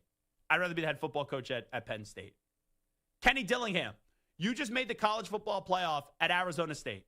You may make it again. You could still win the Big 12 this year. A lot of people wrote him off after that loss to Mississippi State. They've been good with the Sun Devils. Sorry to do this to you, Samter, but you're telling me if Penn State comes calling for Kenny Dillingham, a guy that is made to be at a big-time program, that he's going to say no? I think he would say yes. John Summerall, who's the current head coach at Tulane, I think he wants an SEC job, but the Big Ten and SEC, they've been on par the last few years. I think that would be a job that he would have to consider. And then here's one. It's a little funky because he's in the Big Ten right now. But this guy, I don't know if he wants to leave. He's 64. Maybe he just likes being at Indiana. But imagine what Curt Cignetti could do at Penn State. Look what he's done at Indiana, folks. So, and I don't think he would just accept, oh, let's just be mediocre. Let's just go win 9-10 games and get to the playoff. You know, at Indiana, that's great. They're doing backflips, what he's been doing in Indiana. You go to Penn State, I think he could meet those lofty expectations that we have. So those are the 4 current head coaches. Brent Key, Curt Cignetti, Kenny Dillingham, and John Summer, which I think all those 4 current coaches, if they took Penn State, it would be an upgrade. And then if you're going to get a coordinator, get the best of the best. Go to Georgia, their defensive coordinator, Glenn Schumann, and go make him your next head football coach. You know, could you talk about Will Stein? Could you talk about some other coordinators around the country? Sure.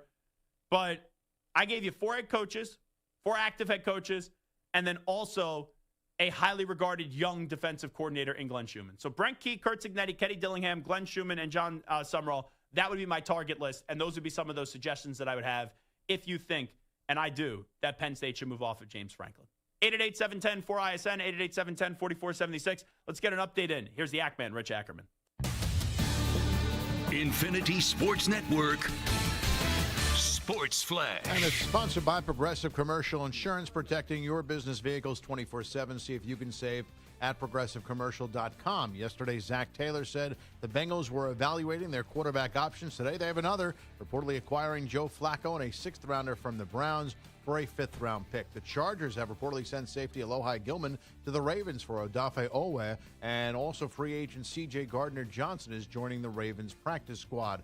Game 3 between the Mariners and Tigers being held up by inclement weather in Detroit. Game 3 between the Yankees and Blue Jays in the Bronx, with Toronto up 2-0. The Yankees turned to Carlos Rodon before, and he saved their season. They'll attempt to do it again with the lefty on the mound tonight and try to get a 3-game winning streak going. Very few teams have come back from 2-0 in the division series to advance. The Yanks are one of the 10. Aaron Boone knows how it can be done. We approach it like we have really all season, but even more specifically, the last 6-8 weeks where, we feel like we've been playing with a lot on the line every single day. And we'll go into our, hitters meeting, and it's about win today, period.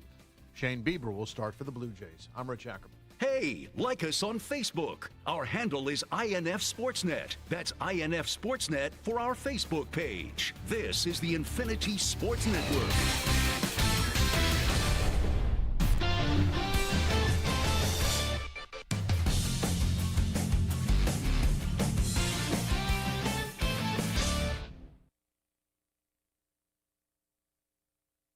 You're in a 5-minute break.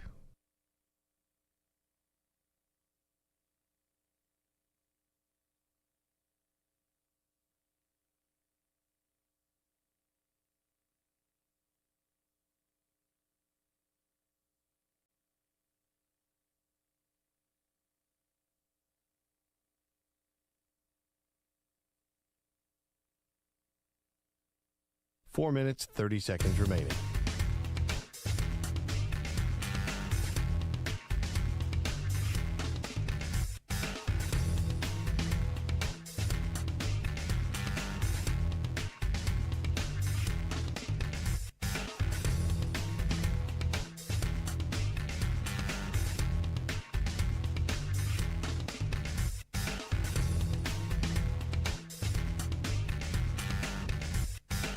4 minutes remaining.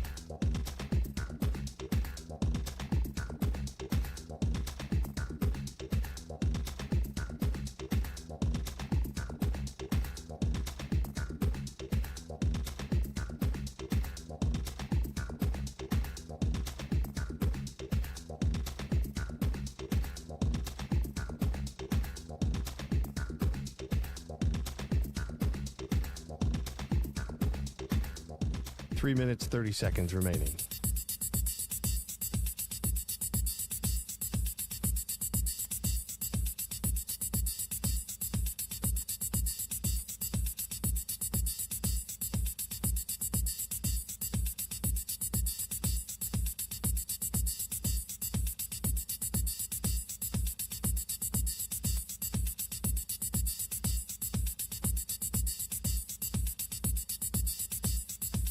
Three minutes remaining.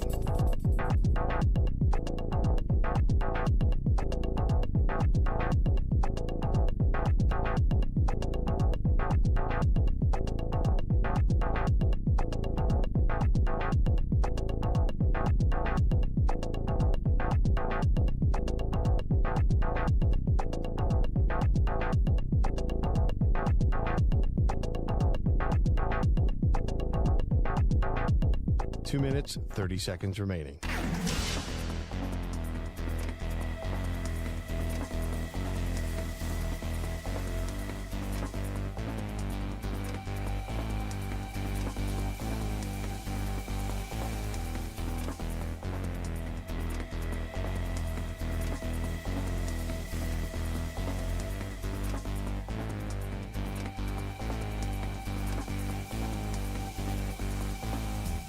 Two minutes remaining.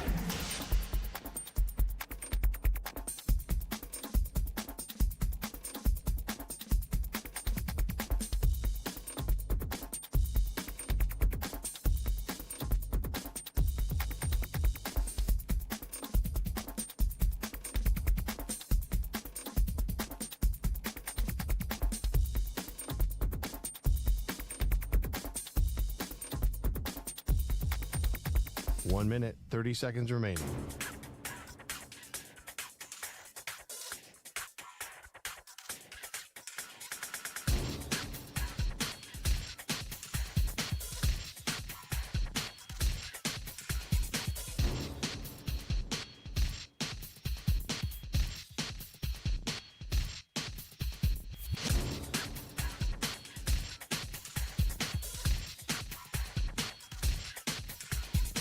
One minute remaining.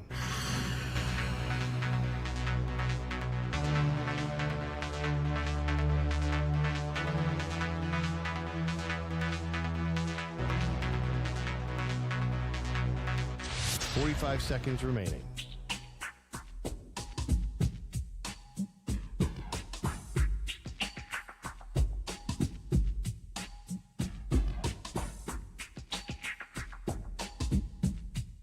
Thirty seconds remaining.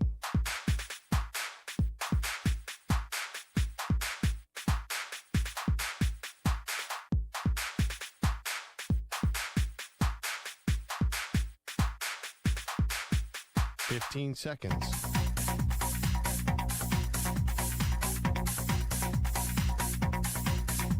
Break ends in 5 seconds.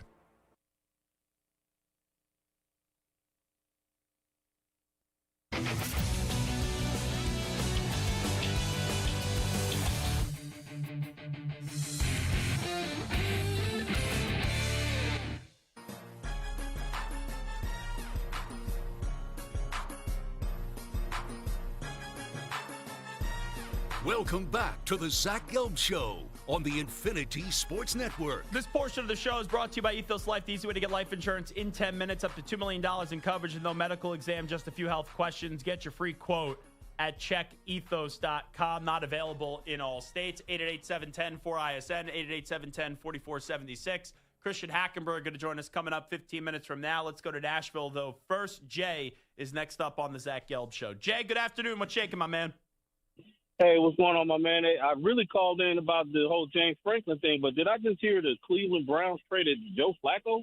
Yes, the Cleveland Browns, that was the lead of the show today. They have traded Joe Flacco to the Cincinnati Bengals, and now Joe Flacco will take over another AFC North team and will be running for his life, trying to get the football to Jamar Chase and also T. Higgins.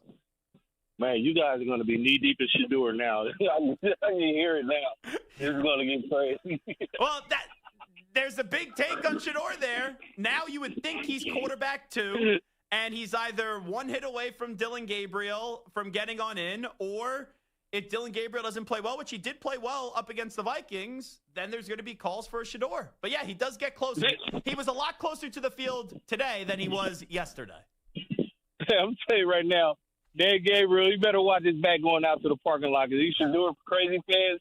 It'll probably be, remember how Tanya Harding or the one lady got it with the pipe to the legs before the ice skating Olympics or whatever. Somebody gonna try to get him in the parking lot because they so Shador crazy, man. I'm telling you, you better watch his back walking around the parking lot. But as far as the James Franklin thing, people are under because I don't know who I was arguing with, but we weren't really arguing. But they were saying the same thing about James Franklin. I'm like, dude, James Franklin is in the Big Ten, and how many legendary coaches from the Big Ten barely have like one championship in like 30 years? I mean, Big Ten is known for that. They'll hold on to a coach. They're like some kind of legend. But I'm like, dude, half of them coaches up there in the Big Ten, if they was down here in the SEC, they'd have got rid of them like yesterday. We wouldn't even be talking about the legend of whoever, like Joe Pa. I think Joe Pa won like in the 80s, won a championship, and he stayed there so long. Down here in the SEC, nobody would have. They wouldn't have floated down here. That's all I'm saying about that whole thing. But I think you're right. James Franklin would. I mean, UCLA would be good for him. It's looking like USC might be good for him. You know what I mean? Because USC is kind of. Yeah, but that would be such a lateral. James Franklin to Lincoln Riley, that would just be try to upset Zach Gelb, but those two overrated coaches. I love that Zach Gelb will have a new prescription for like what do they call it, like blood pressure medication and everything. You too young for that, but I'm sure you'd have it. I'm sure you'd have it on deck in your medicine cabinet or whatever. But I've never been more right, Jay. I've never been more right on two coaches. And appreciate the phone call, Jay, from Nashville. I've never been more right on two coaches than James Franklin and Lincoln Riley. And people thought it was crazy when I initially said it. But Lincoln Riley leaves Oklahoma. Oh, he's this great coach. I go, is he really great? He's good, right? Ton of Heisman Trophy winners, ton of Big 12 championships. How many college football playoff games did Lincoln Riley win? Zero. So I'm not ready to go crazy there. And hey, with what happened at the end of Joe Pa's life, it was despicable how he handled everything. But when you look at him as a football coach, Joe Pa was a phenomenal football coach. Let's go to Mike in Abilene, Texas, next up on the Infinity Sports Network. Mike, what do you got for me? Hey, my man, best on the air. So, talked about yesterday how, Arch Manning, I had my mic drop comment about how overrated he is. Can we pump the brakes on Miami? They haven't left their home state, guys. They beat South Florida, who beat Florida. And then what are we talking about? That's great. Miami looks good, transfer quarterback. Please let me know when they play somebody, one. Two, you know me, Zach. I will never, ever, ever be a Big Ten homer. I hate the Big Ten. Time out. Miami, all right, if you don't want to say South Florida, that's fine. Obviously, I'm not going to take Florida seriously. They have played Notre Dame and Florida State this year. Notre Dame, super overrated, not half as good as last year. And I don't they have one decent win. I think they have two good wins. State. Notre Dame's a good win. Notre Dame was the sixth team in the country at the time, and Florida State beat Alabama in week 1, and now looks like they're one of the better teams in the country. So, I understand what you're saying in terms of we're trying to figure out how good Miami is, but look at the landscape of college football, Mike. The landscape of college football, how many great teams do we have in college football? And you know this better than anybody. Your Ohio State Buckeyes last year, at the end of the season, they lose to Michigan. We all thought they were done, and no one else was able to beat them down the stretch. So I think there's a lot of teams falling. There's a lot of teams that are going to have 2 losses this year. Miami right now is 5-0. The rest of the year, they play Louisville, Stanford, SMU, Syracuse, NC State, Virginia Tech, Pittsburgh. They should be undefeated going into the ACC championship game. I like their defense. Their quarterback is good, who is an SEC quarterback. They got talent on that team. Am I sitting here telling you they're going to go win a national championship? No. But if Miami's sitting there in the Final Four at the end of the season, I can't say I'd be shocked by that whatsoever. Oh, for sure. They got the ACC locked up. They'll be undefeated again because they don't play nobody. But that's the thing, I wish that we would be a little bit more realistic. And you know me, man, no Big Ten homer here. Our win over Texas is not special. We don't have a marquee win. We probably won't have a marquee win. Even if we stop the slide and beat Michigan this year, that's not going to be a marquee win. They'll be probably still ranked, and, maybe next year Bryce Underwood, and they'll be even better. But so, definitely not trying to say, hey, we have marquee wins, stuff like that. But, hey, can we just pump the brakes overall? You hit it on the head. This might be the most exciting year for college football because of all the different teams that are still undefeated, probably going to be undefeated. I am not jealous of anybody that has to make the decision for the final 12 this year for sure. It's only going to get harder. My thing is just hey, and it's mainly the ESPN guys, so I'm on your side on this, but man, Miami new number one, they haven't left their driveway. Come on, man. Ohio State is deserving to be one. I'll do more on this, and Mike, thanks for the phone call. I'll do more on this tomorrow for Take 5 Wednesday. I personally do think Oregon should be 2, and then Miami should be 3. But you look at the top 25 right now, there's also a lot of unknowns about these teams. Sure, Ohio State gets the benefit of the doubt. Their defense is unbelievable. Let's see what Julian Sayin does in a big game. Miami is really damn good, but Carson Beck and Mario Cristobal are usually really damn good. You look at Oregon, they were undefeated last year, and then they lost in the playoff. Can they get the job done in the playoff? Ole Miss, I think now is a different football team with Trinidad Chambliss, but they still have a lot to overcome. Texas A&M, I like what I'm seeing right now with Marcel Reed, their running back, the 2 wide receivers, and no doubt about it, their defense is really damn good. Oklahoma, let's see if Batir does come back this week. Indiana, Cignetti's a heck of a team, but they were a heck of a team last year, and they couldn't win a college football playoff game. You look at Alabama, 2 weeks ago, people about to write them off. Now people are back in. Texas Tech, I like Joey McGuire a lot, but it's one thing to be hot now. Will they be hot at the end of the year? Georgia, I'm not writing them off yet, even though I don't think they're as strong as previous years. Brian Kelly, he always has a big game problem, and he's never made the college football playoff at LSU. Tennessee, I think Heupel's a very underrated coach. Georgia Tech, Haynes King will run through a wall. Is he going to be able to get through the season healthy? Missouri, I like their coach. Let's see what they do this weekend up against Alabama, though. They really haven't played anyone. Michigan, they lost to Oklahoma. They could run the football. I want to see more from their quarterback. We know Notre Dame can't lose a game for the rest of the year. Illinois, they recovered, but they got blown out by Indiana. That was disgraceful. Kalani Sitake is one of the more underrated coaches in the country. BYU's undefeated. Tony Elliott is now putting things together at Virginia. You're kind of out now on Diego Pavia and Clark Lee at Vanderbilt for this year, but they're still 5-1. Arizona State's still in the mix. Iowa State is still in the mix. Memphis is undefeated. They probably will be either them or South Florida, the G5 representative. And then you have Florida State. That Alabama win did mean a lot, but since then they've had 2 losses. So college football is very open. And if you told me right now, Zach, throw 12 teams in there in the college football playoff, it'd be very difficult for us to get that right when we actually have the college football get underway with the playoff in December. Zach Gelb Show, Infinity Sports Network.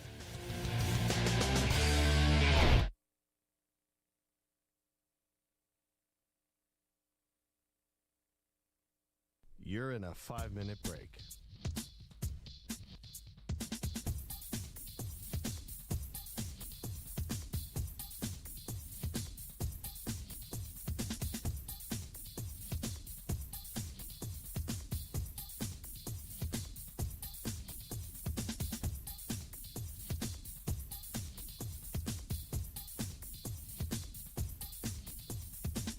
Four minutes, 30 seconds remaining.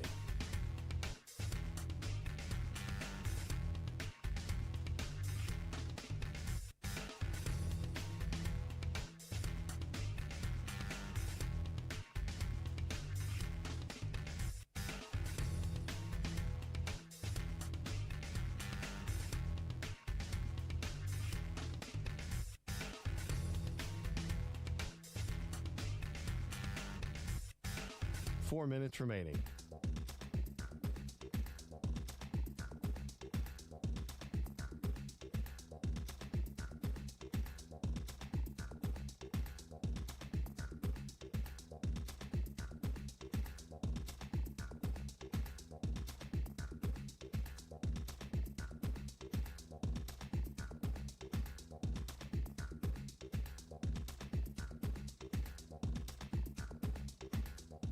3 minutes, 30 seconds remaining.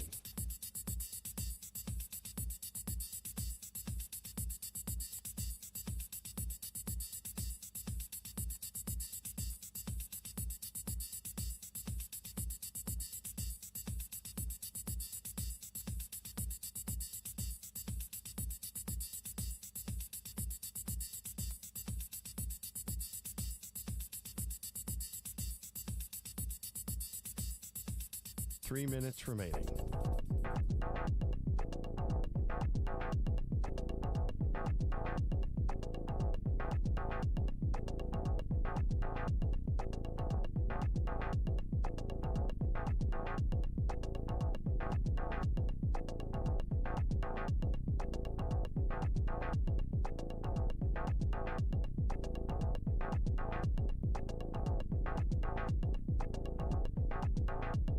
Two minutes, 30 seconds remaining.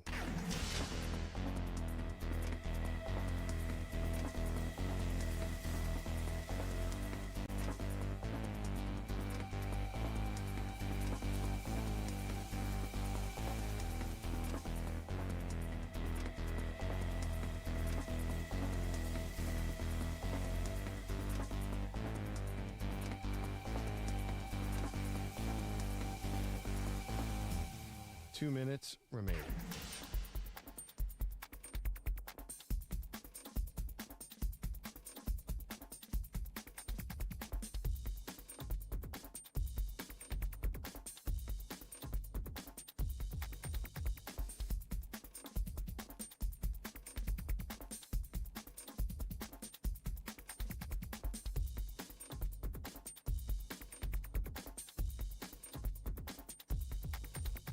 One minute, 30 seconds remaining.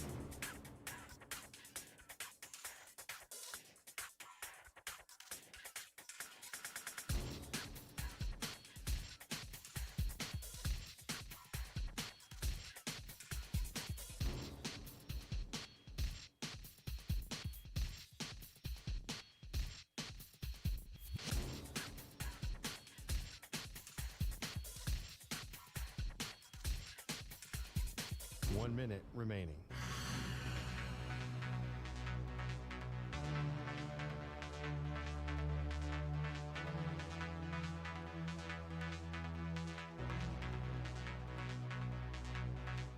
Forty-five seconds remaining.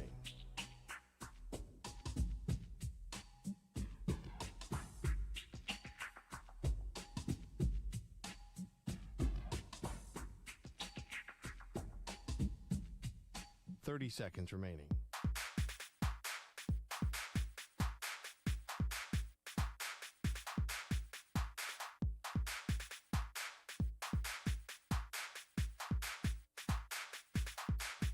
Fifteen seconds.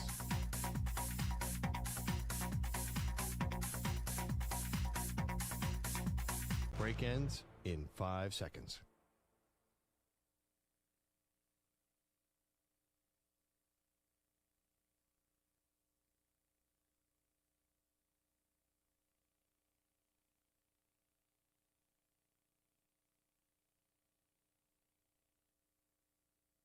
To infinity and beyond.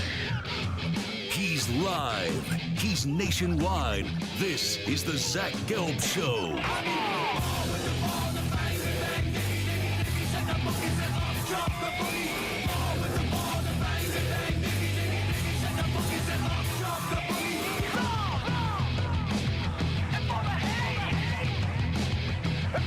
Here's your host, Zach Gelb. Alrighty, hour number 3 of our radio program. It is the Zach Gelb Show, coast to coast on the Infinity Sports Network. Let's go out to the guest line right now. We got to talk a little Penn State as they've just lost their last 2 games. The Oregon one, I could understand. The one up against UCLA, I still can't believe that one. So let's welcome in former Penn State quarterback Christian Hackenberg here with us. Christian, been a while. Appreciate the time as always. Good to catch up with you. How you been? Yeah, man, I've been good. Appreciate the call up from the bullpen, man. Stoked to chat about some unfortunate circumstances. Yeah, so I know that it happened on Saturday, right? The emotions after losing to Oregon, then you get ready for UCLA. It's on no one's radar with UCLA. I know they have Nico Iamaleava, but no one's on the season, already fired their coach. I'm walking into the weekend. I didn't even think about really paying that much attention to Penn State UCLA.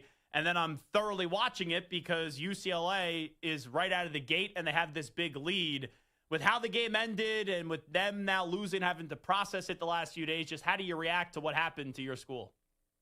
Yeah, listen, man. A lot of credit needs to go to UCLA for pulling that together. I mean, Jerry Neuheisel for never calling a game before in his life, called a gem.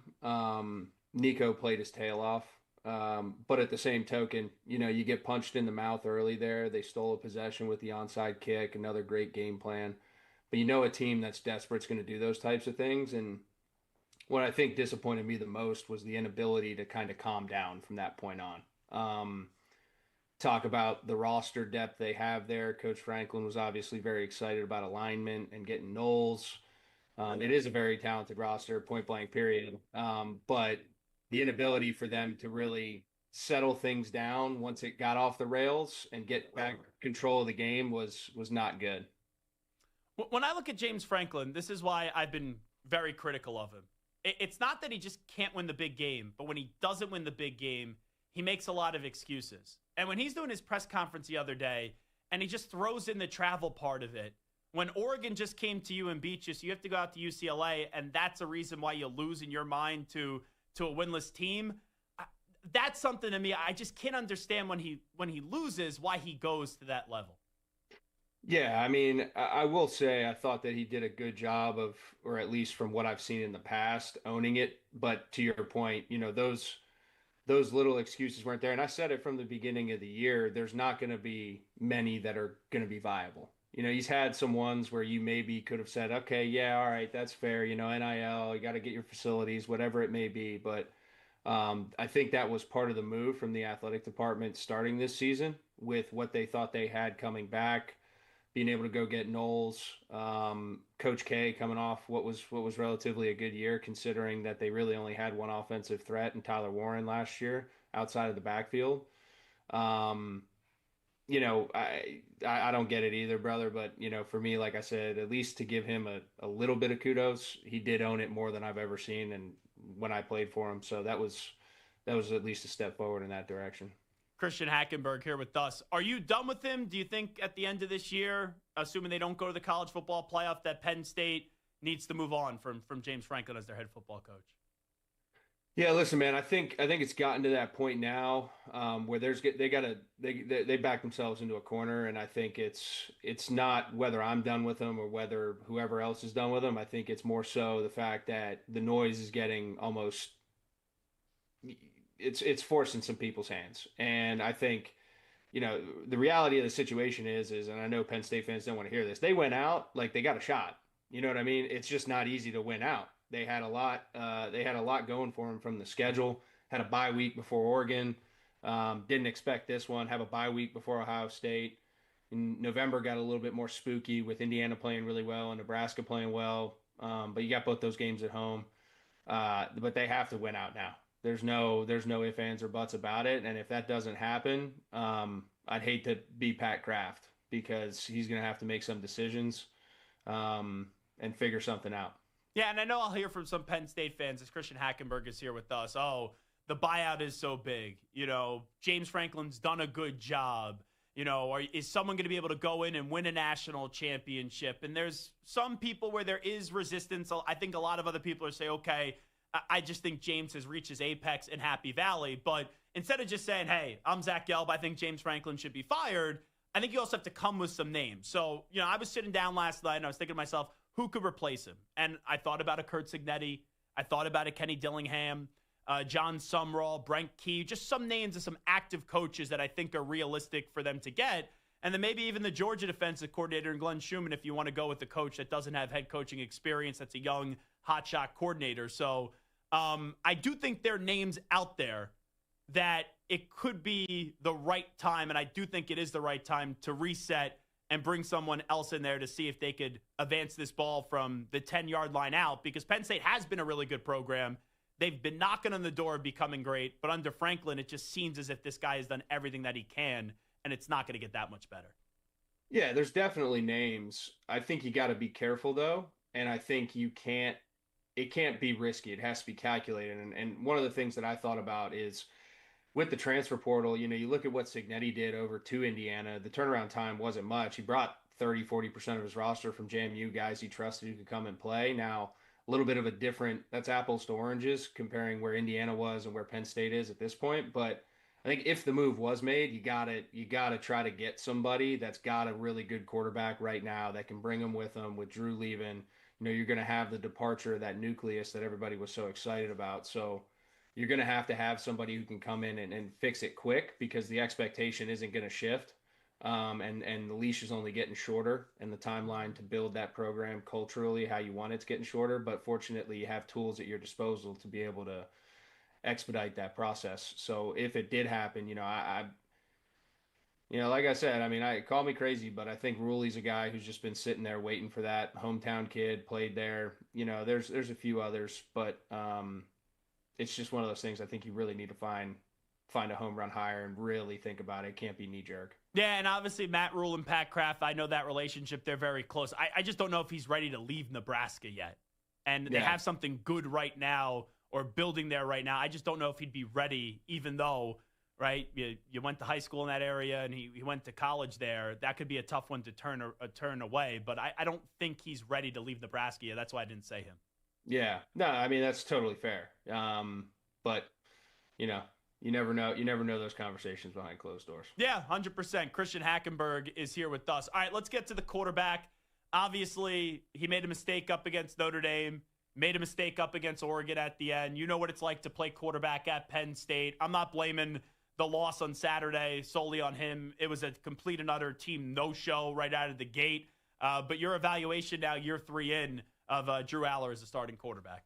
Yeah, man, I think he's struggling. And the narratives about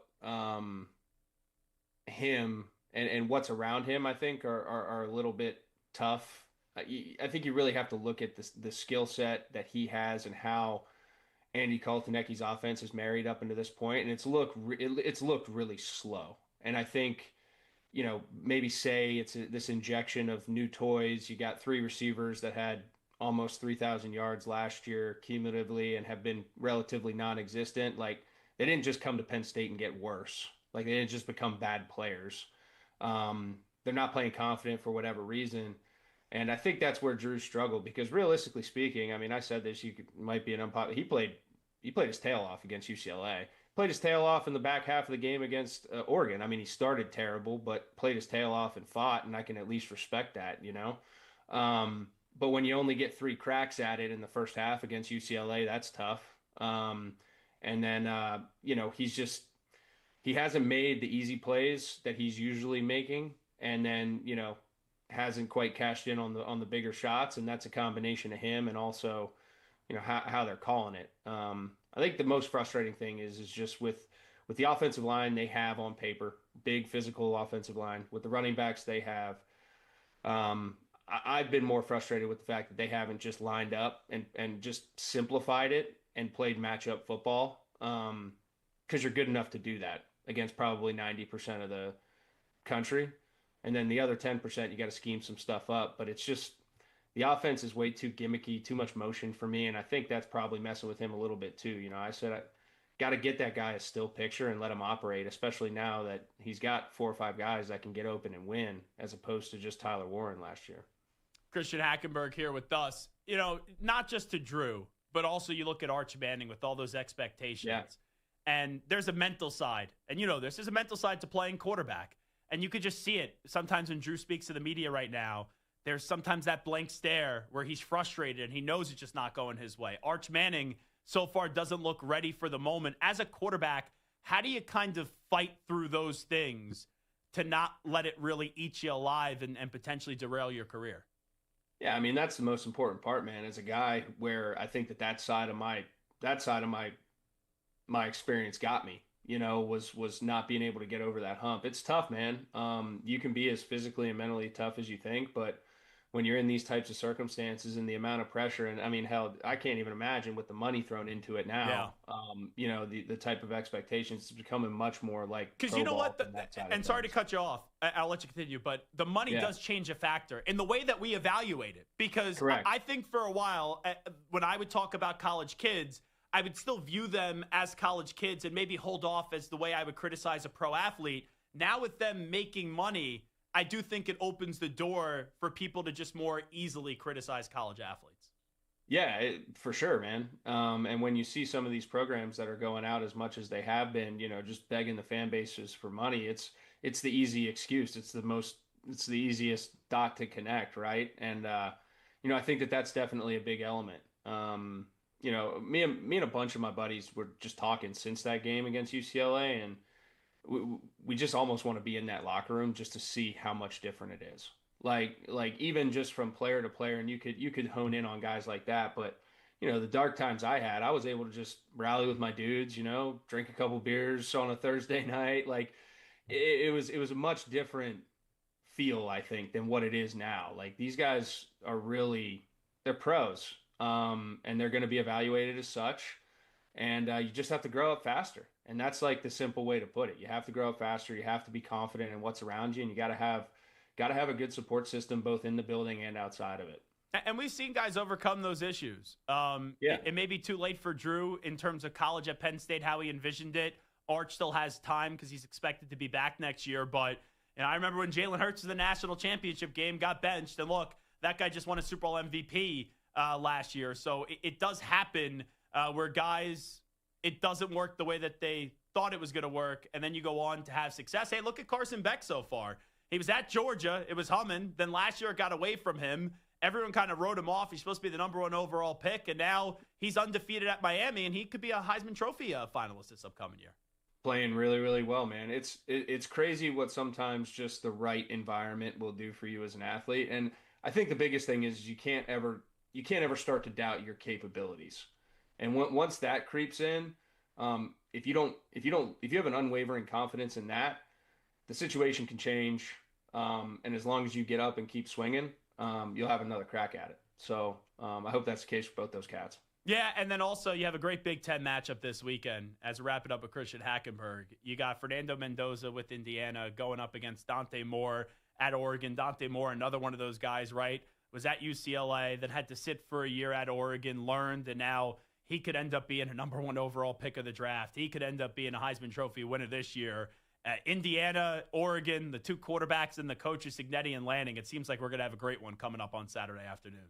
Yeah, man. You know, getting to watch him play live was really cool, especially in that environment. I said this right after the game. It was the best environment I've ever seen. And for a kid who's never really taken a snap in that type of environment, he didn't flinch, and he played phenomenal. So he's going to be fun to watch, man. The combination of him and Dan, he plays free. You know, he lets it hang. He got a little bit of gunslinger in him, good enough athlete. And then, as you said, Indiana, you know, it's just cool seeing how quickly Kurt has got that place kind of humming and right there. And he's just a couple of breaks away from, I think, blowing that off. So Big Ten's good this year, man. I think you're gonna see some people swing around. You know, whatever you want to say about some of these losses, they are what they are up until this point. But again, it's getting more like pro ball, man. You're gonna have some teams fall. You're gonna have some teams trip. So I always get excited about those types of matchups. Yeah, and if this, I know I mentioned it earlier, but if this is the end of the road for James Franklin, like Pat Kraft would have to call Signetti and at least make him say no. I know he's 64. He's not a spring chicken. But what that guy's been able to do at Indiana, imagine what he could do at Penn State. I don't know if he would leave, but it's definitely a phone call you got to make, right? Yeah, I mean, I think so, man. And, you know, like I said, I'll leave the administrative stuff to them. James has a job to do. He could still save it. It's not the easiest road. And I don't think the fans are going to take anything less than an Ohio State national championship run. But, you know, I'll leave all the decision-making to the people that make the big bucks. Some other quarterbacks that have stood out to me, Sawyer Robertson, we just had him on at Baylor. He's leading the nation in passing yards and passing touchdowns. I like what I'm seeing out of Marcel Reed. And then we talk about bouncing back. I don't think he played as poorly as what people said week 1 up against Florida State, but the last 2 weeks, Ty Simpson's really rolling with the Crimson Tide. Yeah, I mean, and I think you can even take a microcosm back to how he bounced back against ULM. Granted, it's ULM, but I mean, he goes 17 for 17 and like 225 and 3. You know, he can really play, man. I like his game. You know, and that's a program that, to your point, you know, has kind of had all the pressure in the world. Everyone was talking about Kalen DeBoer getting fired, and they were able to get back on the wagon with some great quarterback play. So it can be done. Tip of the cap to Ty. They got some things cranking down there. Let's say you were still the quarterback. This is the last thing I'll ask you, Christian Hackenberg. Let's say you were still the quarterback at Penn State and you were leading this team this year. You're curious of what it's going to be like in the locker room. What would you be saying in the locker room to go on one of these redemption tours and one of these redemption seasons that we've seen? So what happened the last 2 weeks isn't what defines this Penn State football team. Yeah, I mean, listen, man, I think, you know, words only go as far as people are willing to listen. So, you know, I think a lot of this goes back to falling back on those tougher times, the off-season workouts. And if you got that voice, like I don't know if Drew has that voice. I had it. You know, we could call a players-only meeting and we could get this right. But at the end of the day, I think this team has to have truly a screw everyone but us mentality. And I mean, the janitors in the building, the chefs making your food, like they do not matter. They are the enemy, and you have to kind of have that type of mentality. And it's truly a burn the ship situation. You know, come back with your shield or on it, and that's basically the gist of what I would have. And I'd look every single dude in the face and see who's a war daddy and who's not, and say, you getting on the ship or get the hell out of here.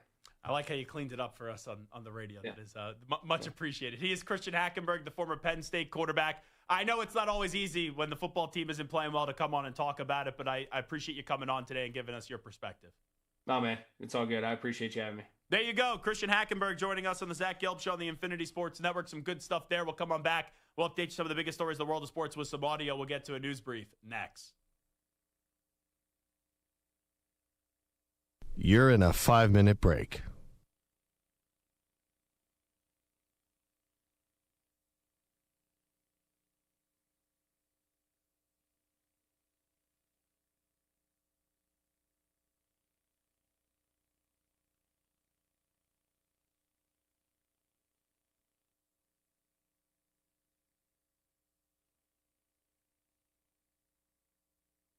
Four minutes, 30 seconds remaining.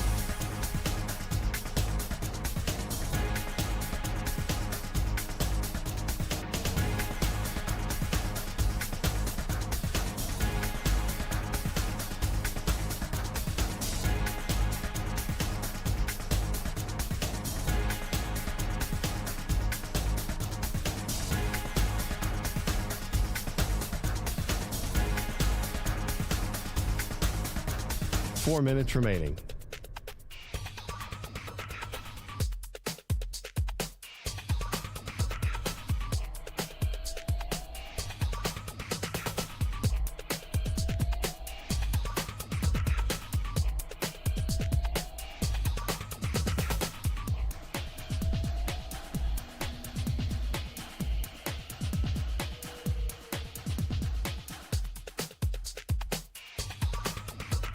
Three minutes, 30 seconds remaining.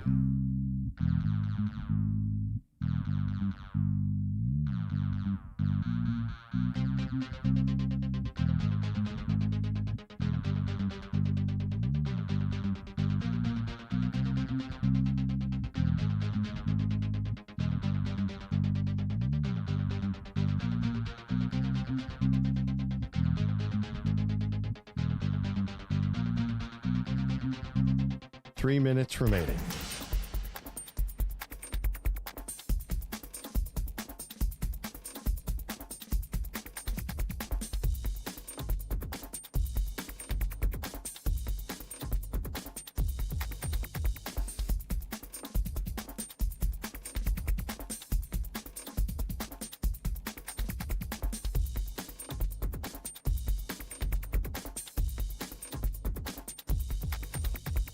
Two minutes, 30 seconds remaining.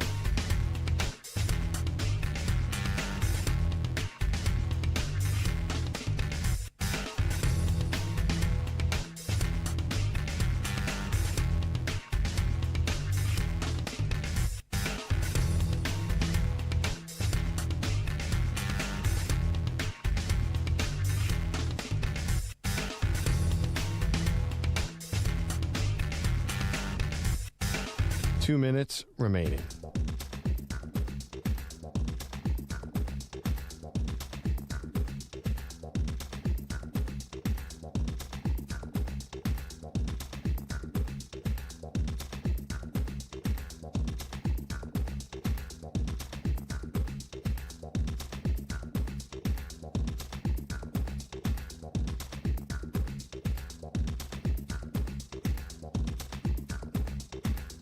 One minute, 30 seconds remaining.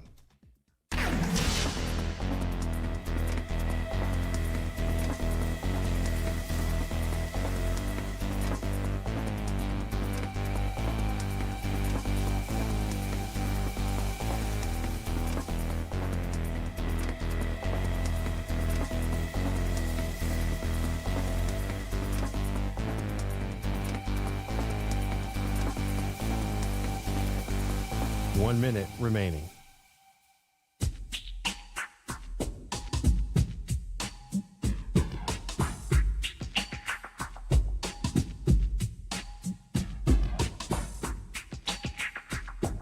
.45 seconds remaining.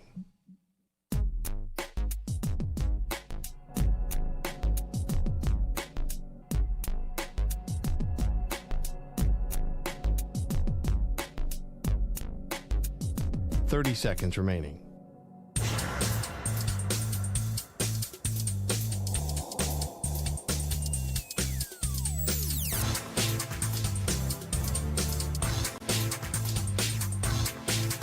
.15 seconds.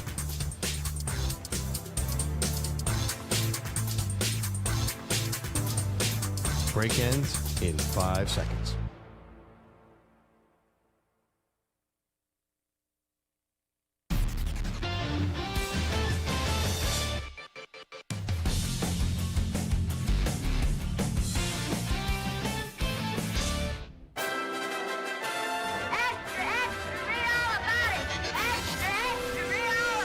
Time for your daily news brief. We get you caught up on the rumors, reports, and reconnaissance from the day in sports. So this is a little bit of a loaded question, but I'm going to ask it to Samter. So yesterday you lost your mind over the whole DeMarcado situation with the Arizona Cardinals where he fumbled the ball before getting into the end zone. I know we talked about how Jonathan Gannon was kind of giving him the business on the sideline. I didn't realize that he bumped him. I still don't think it's that big of a deal. But Samter, do you have any issue with Gannon losing his mind on his running back and then making slight contact with his running back? I think you already know the answer to this one. I mean, making slight contact, I guess, probably is not okay. But, like, you know, it's a contact sport. He wasn't going over there to hit him. He didn't grab him by the face mask. No, and first of all, that's fine too. My coaches used to when I was in high school. And listen, I'm not trying to do the whole. These are NFL. You can't grab him by the face mask. Fine. You can. You shouldn't. You can't. But you can. I'm not fine with with not it. with a grown man and NFL athlete. You can't grab him by the face mask. I mean, I'm fine with it. But I mean, I guess if it bothers the guy, but I don't care about that. Bumping him accidentally while you're giving him the business for making, like, to me, is not a big deal. Dropping a ball or forgetting a route, those are mental. Doing what he did is just so stupid that he deserved to get chewed out. He deserved to get reamed out. And if he bumped him by mistake, I'm fine with it. Here's the thing. It's not as if he slapped him. It's not as if he punched him. It's not as if he even, like, fully extended two-hand shoved him. That would be a different conversation. That would be crossing a line. He's animated. He's fed up because you just did something that was so stupid and so preventable, and he made slight contact with him. I didn't think it was that big of a deal, but Jonathan Gannon, this is the world we live in now. He apologized for his interaction with his running back. I woke up this morning and didn't feel great about it, honestly. And so in the team meeting, I addressed it. I apologized to Omari, apologized to the team. And I just told him I kind of let the moment of what happened get the better of me there. Obviously, like I try to be emotionally stable and calm because my job is to solve problems when during a game and kind of lead the charge on that. So it's not really who I am, who I want to be, and I told the guys that today. So it's a mistake by me, and it's just like everybody in there. Everybody made some type of mistake yesterday, which is, culminates to why we didn't win the game, and we can't let it happen moving forward. There are going to be people that go, oh, that's really good that a coach apologized for that. He ain't the victim here, right? He's not the guy that's in the wrong here. The football player shouldn't drop the ball before he's in the end zone. That's the problem.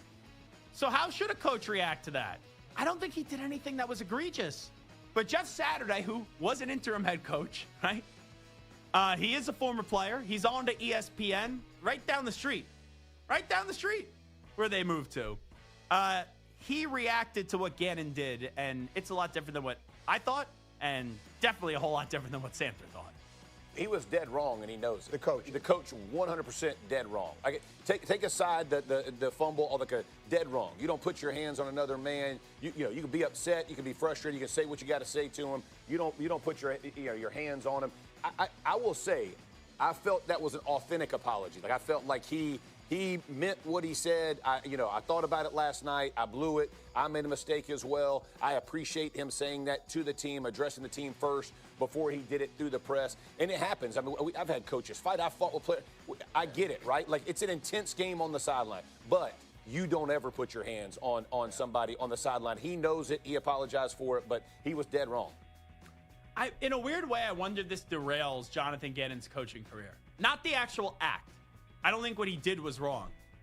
But the head football coach had to get up in front of a team for a player making a mistake because of how he reacted to it, which I didn't think crossed the line, and he had to apologize. How many guys internally kind of sat back and said, Coach, what are you apologizing for? Why are you being a putty cat here? I'm being serious here. There may be 25% of the locker room that's like, yeah, you crossed the line, blah, blah, blah, blah, blah. But I think the majority of the locker room goes, no, DeMarcano should have dropped the football. What are you apologizing for? So I do wonder if that one decision and that one loss changes not only the entire trajectory of this season, but maybe the coaching career of Jonathan Gannon for how he handled it in the aftermath, which I had no problem with, but I have an issue more with the apology than rather the act that Jonathan Gannon did. Here is Taylor Swift. She was on Jimmy Fallon on NBC. Why are you not doing the halftime show? Jay-Z has always been very good to me. Yes. Our teams are really close. Like, we're always able to, tell him the truth, which is that, I am in love with a guy who does that sport on that actual field. That is violent chess. That is gladiators without swords. That is dangerous. I am, the whole season, I am locked in on what that man is doing on the field. Can you imagine if, he's out there every single week, putting his life on the line, doing this very dangerous, very high pressure, high intensity sport. And I'm like, I wonder what my choreo should be. Oh my gosh, honey, let me have one thing. I think we should do 2 verses of Shake It Up into Blank Space, into Cruel Summer would be great. It's just this is nothing to do with Travis. He would love for me to do it. I'm just too locked in. I think it's a great answer, Stu. I'm not a Swiftie. I don't dislike Taylor Swift, but when you call someone a Swiftie, it's a certain... Stu is a Swiftie. I would not call myself a Swiftie. You have to... If I love that answer, you have to be in love with that answer, right? Yeah, it's a good answer. It makes me think that... It doesn't really seem that you thought that way. It's gonna happen at some point. Answer. Yeah, it's fine. It's a good answer. It's gonna happen at some point when he retires. Yeah, I was gonna say when he's retired. And by the way, the song that she made about him... How about that? Yeah, he got a lot of compliments in that song, if you know what I'm saying. He did. And I made a bet last night. Oh, that's a good bet. Yeah. Travis Kelce to get in the end zone. Yeah.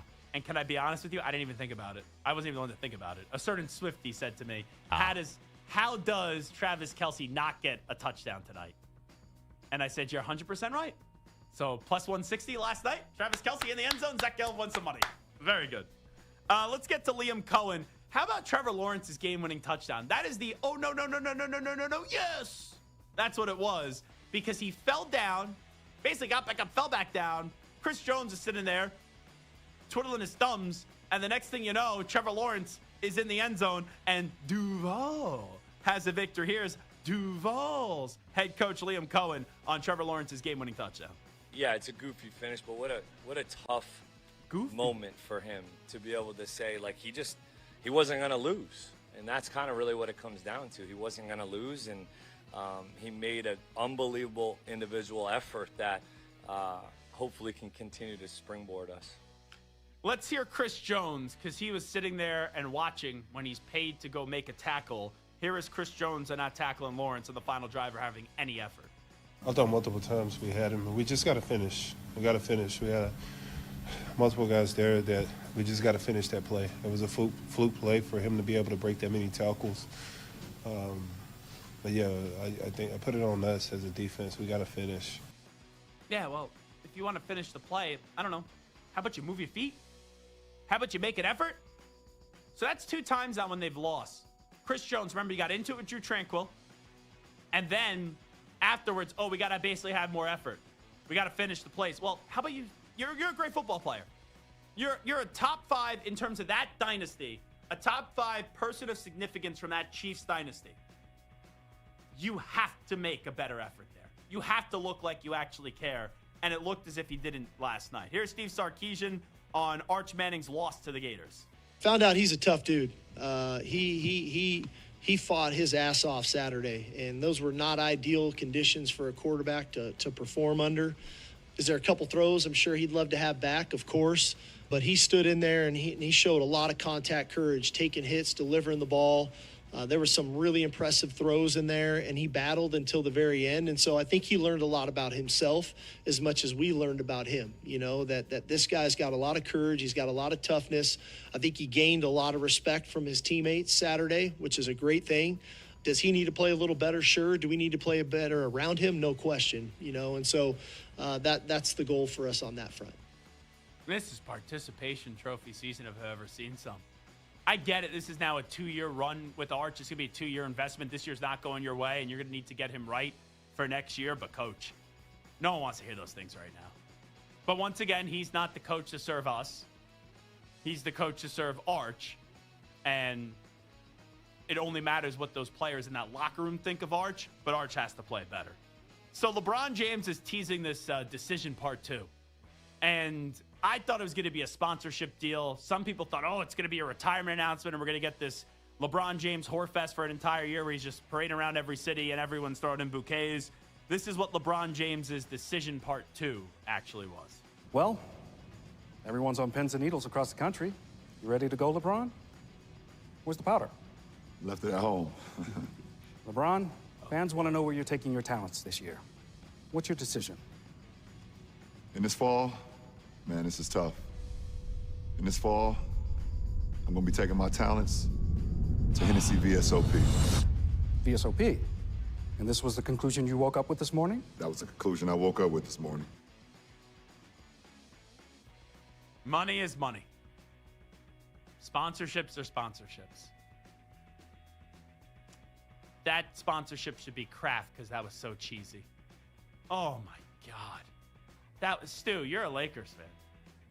You fired up for Lakers basketball now? Hey.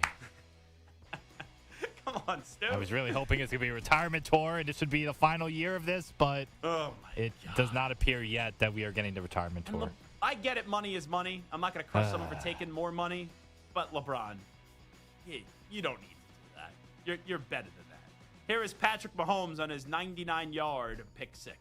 I saw the look, and I checked to the play with the in routes, having 3 ins, knowing that they're going to try to pass off the guys, and Juju was going to pop wide open, and he did. But credit to, they schemed themselves, and they kind of looked over what they could do better, and he popped right underneath where I was throwing the ball, and so it was a great call by them. You look at Patrick Mahomes. It's weird. I'm not going to say I feel bad for him. That's why I hesitated there for a second. That line has problems. The weapons are not where they need to be. We saw some kind of dents in the armor the last few years, but they were still able to win 2 championships since Tyreek Hill did leave. This is a year where I will say when you lose to the Jacksonville Jaguars, I'm still going to say they're going to make the playoffs. But last night was the first night where I legitimately said to myself, could Carlos with the K actually be right? Where he said in the offseason, they're not going to make the playoffs. And I give Carlos credit for at least getting me to say he could be right. I'm not saying he will be right. I'm ultimately still going to believe that Mahomes gets him to the playoffs. But now you have the Lions after this. Just real quickly, go around the room. Stu, Lions and Chiefs. Who do you think is going to win that game? I'll go Chiefs. Ooh, so you think they're going to have a Ravens kind of moment again? I think they'll bounce back, yeah. Samter, Chiefs, Lions. Who do you think's going to win? The Lions are my new team, so let's go Lions. Oh, boy. Now I'll take the Chiefs. No. What do you think the spread is of that? Real quickly. Kansas City's home. Sunday Night Football, NBC for Week 7. Hey, that's going to be... Oh, no, it's Week 6. Sorry. Let's say Chiefs 1.5. I was going to say Chiefs by 2. Chiefs by 2.5. I'm plussing the points of the Lions. I'm taking the Lions outright. Lions, Chiefs coming up Sunday Night Football this week in Kansas City. Lions. Mm-hmm. I think the Kansas City Chiefs are going to be 2-4. And if they are 2-4, their season's not over. They then play the Raiders. That's a get-right game. The Commanders, let's see what they are. All right, the Bills are tough. But then you play the Broncos, the Colts, the Cowboys, the Texans, the Chargers, the Titans, the Broncos, and the Raiders. I know the Broncos are very good. And maybe Stu's right that the Broncos are going to win the division. These next 3 games, you got to win 2 out of 3. If they win 2 out of the 3 in the next 3 games, I think that they'll be able to survive. If they lose 2 out of 3, Carlos, okay, maybe right. Update time. Let's get in the Ackman, Rich Ackerman. Infinity Sports Network, Sports Flash. And it's brought to you by Progressive Commercial Insurance, which protects small businesses with affordable coverage options. Quote today at progressivecommercial.com. Jake Browning has been unimpressive, so the Bengals upgraded their quarterback spot, hoping to stay afloat until Joe Burrow can return. They acquired Joe Flacco from the Browns, along with a 6th-round pick for a 5th rounder. The Chargers reportedly send safety Alohi Gilman to the Ravens for edge rusher Odafe Oweh. The Colts are signing Michael Badgley to replace the injured Spencer Schrader. Mariners and Tigers underway and scoreless after a rain delay of over an hour. The Blue Jays go for the sweep of the Yankees tonight in the Bronx, holding a 2-0 lead and outscoring New York 23-8 in the first 2 games. Vladimir Guerrero Jr. has led the way, going 6 for 10 with a pair of homers, and manager John Schneider said his Stars embraced the role of being the face of the franchise. When he signed his extension, I think he kind of understood that with that comes a little bit of extra responsibility to the organization, to the city, to the country. And he's really kind of tackled that head on.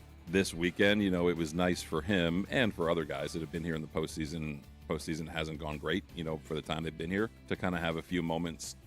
The NHL season underway. The defending champion Panthers and Blackhawks are scoreless in the first. I'm Rich.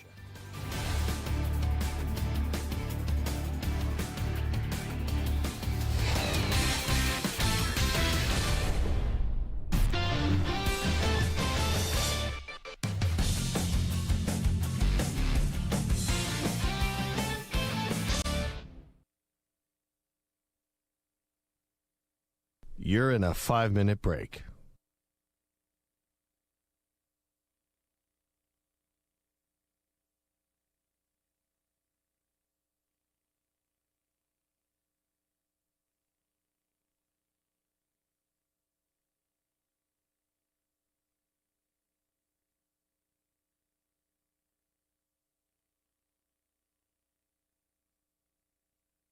Four minutes, 30 seconds remaining.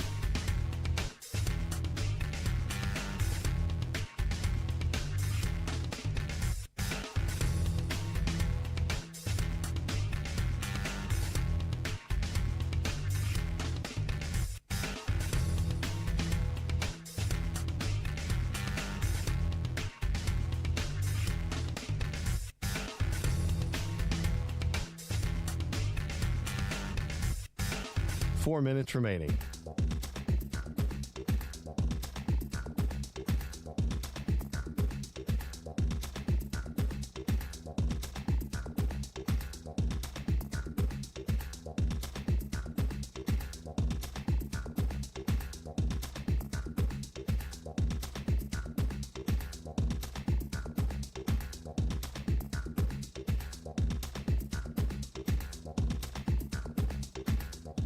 3 minutes, 30 seconds remaining.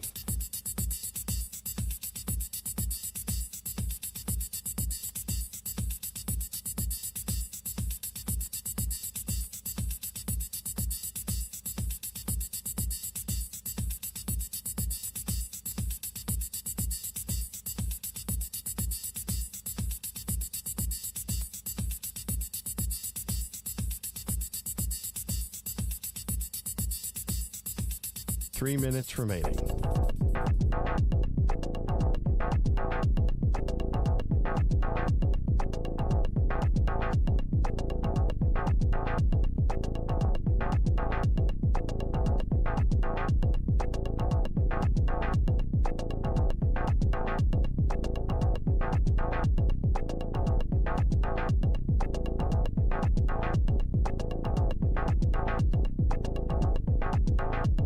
Two minutes, 30 seconds remaining.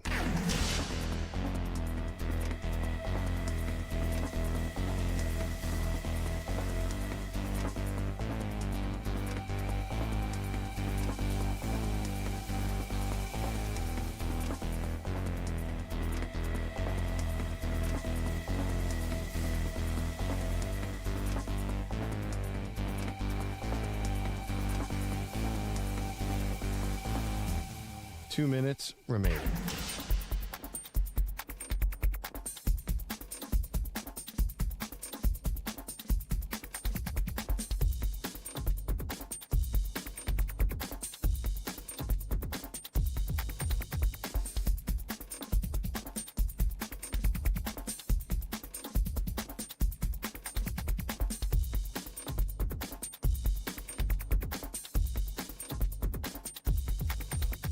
One minute, 30 seconds remaining.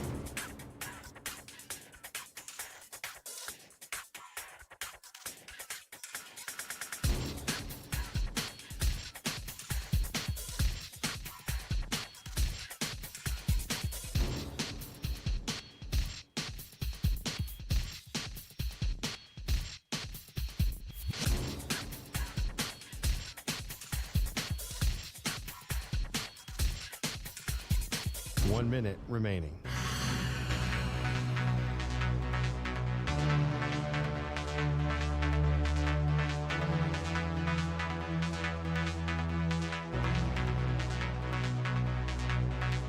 Forty-five seconds remaining.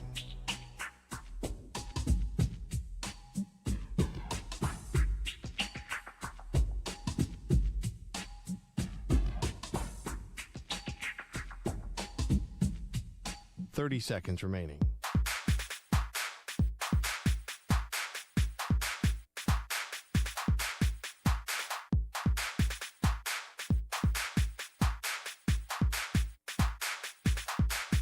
Fifteen seconds.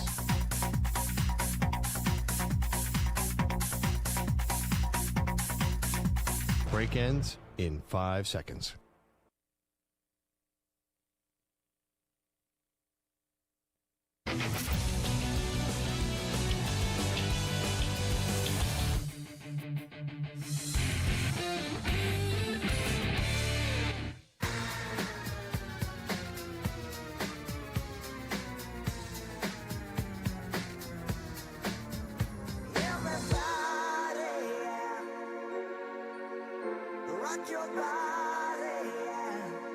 Hey, this is Howie. And this is Nick. From the Backstreet Boys. And you're listening to the Zach Gelb Show. And guess what? Zach is back. All right.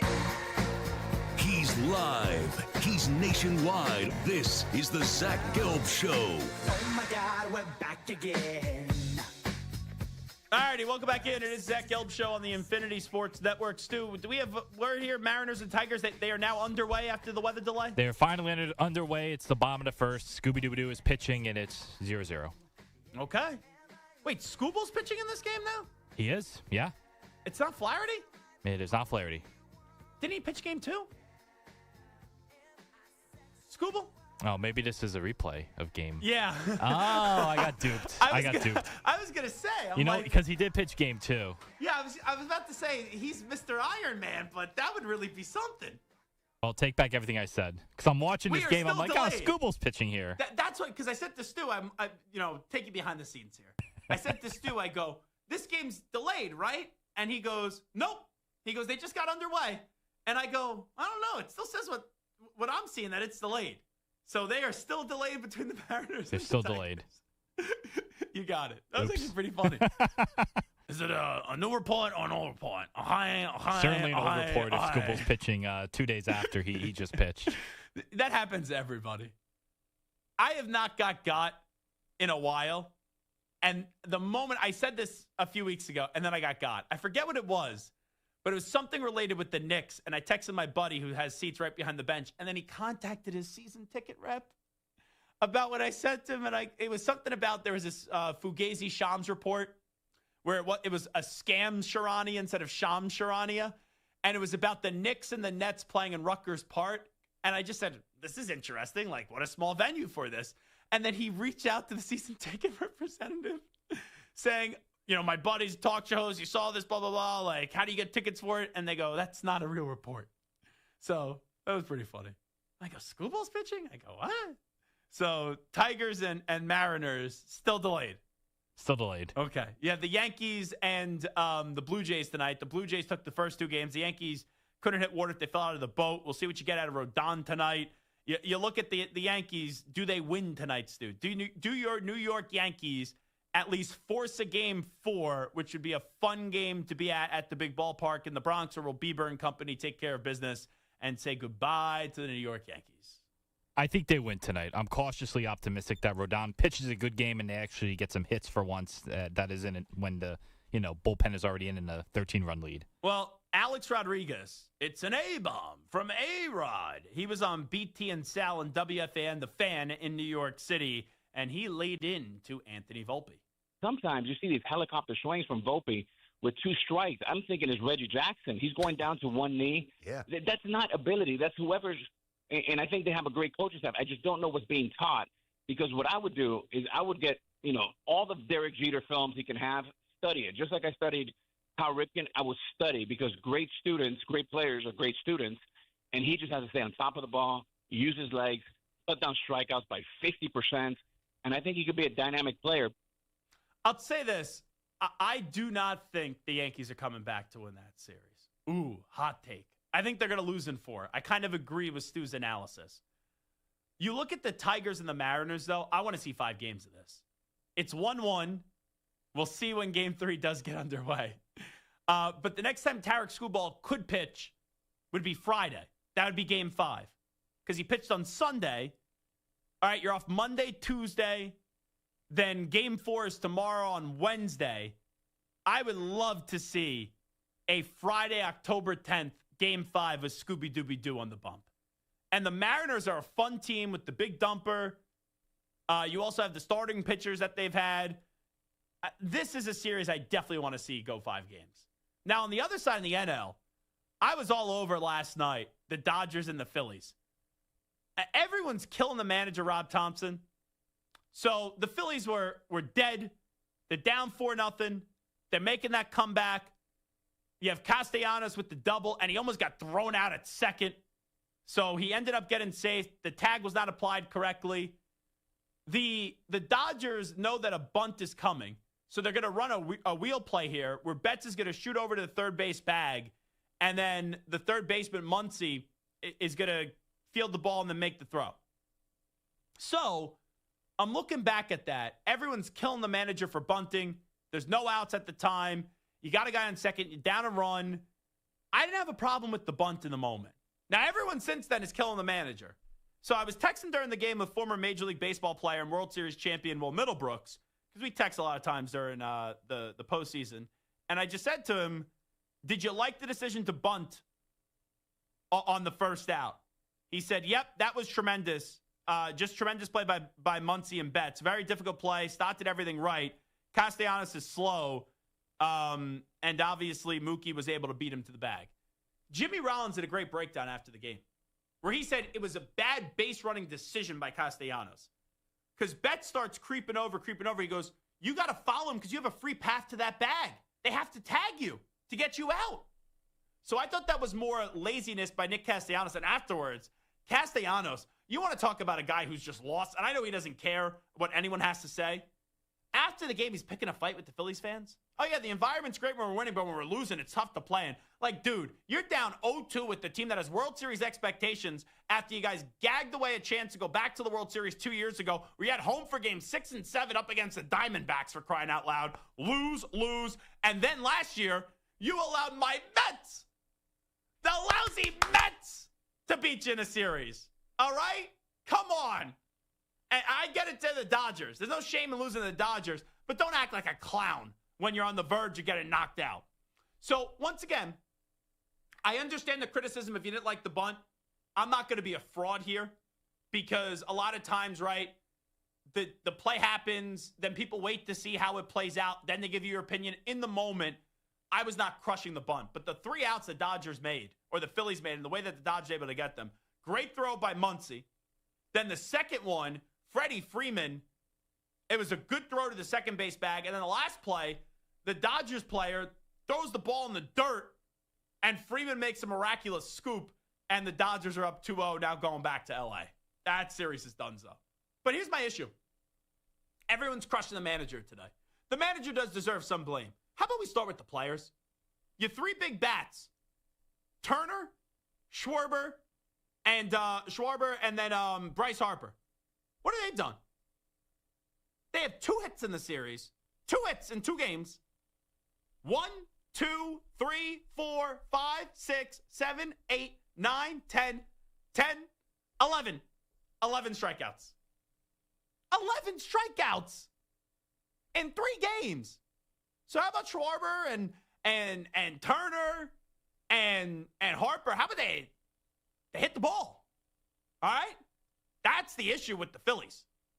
It's their 3 bats have, for the most part, been big, fat no-shows. And then Cubs and Brewers, how about that first inning? Now, first 2, it's 3-0 at one point. Then the Brewers get it all back. And then, boom, the Brewers end up winning 7-3. And Mizorowski out of the game, and he was fired up. But I know Bart Winkler was fired up as well. Let's hear NBC Sports Philadelphia at the end of the game. This is Michael Barkan and Ruben Amaro Jr. They got heated on the set. This is a good exchange. My dad used to say, I don't care what he did, I want to know what you did. And what Rob Thompson did was not pinch run. He bunted with Stott when he could have pinch run. Who's he going to pinch run? He could have pinch run. He could not have pinch run the guy. How could he not have pinch run? He could not have pinch run the guy because he had to hold on Bader.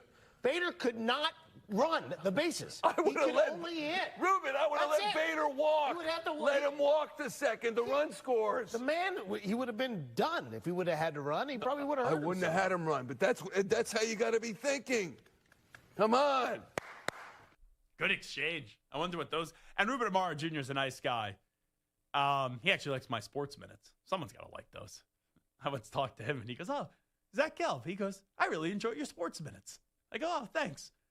And Michael Barkett, I know for years. A nice guy is, in addition to that. But, man, that was a good debate. That's my type of television. Let those guys just go at it. They are not happy in Philadelphia. Fun show today. Samter Stu, thank you. Ack, thank you as well. Big thanks to Sawyer Robertson, the quarterback at Baylor. Also, big thanks to Christian Hackenberg. Tomorrow, Bijan Robinson joins us. Jadarian Price. We have a special show announcement tomorrow. And former big league pitcher Brett Myers will join us as well. Enjoy the baseball. Enjoy the sports, everybody. We'll talk to you tomorrow at 3 p.m. Eastern, noon Pacific time. We out. Bye-bye. Peace.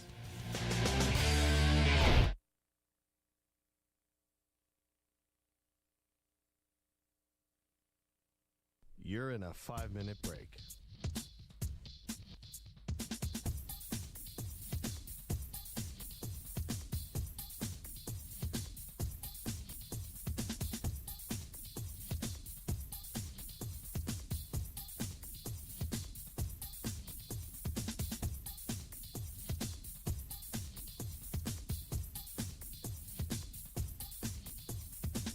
Four minutes, 30 seconds remaining.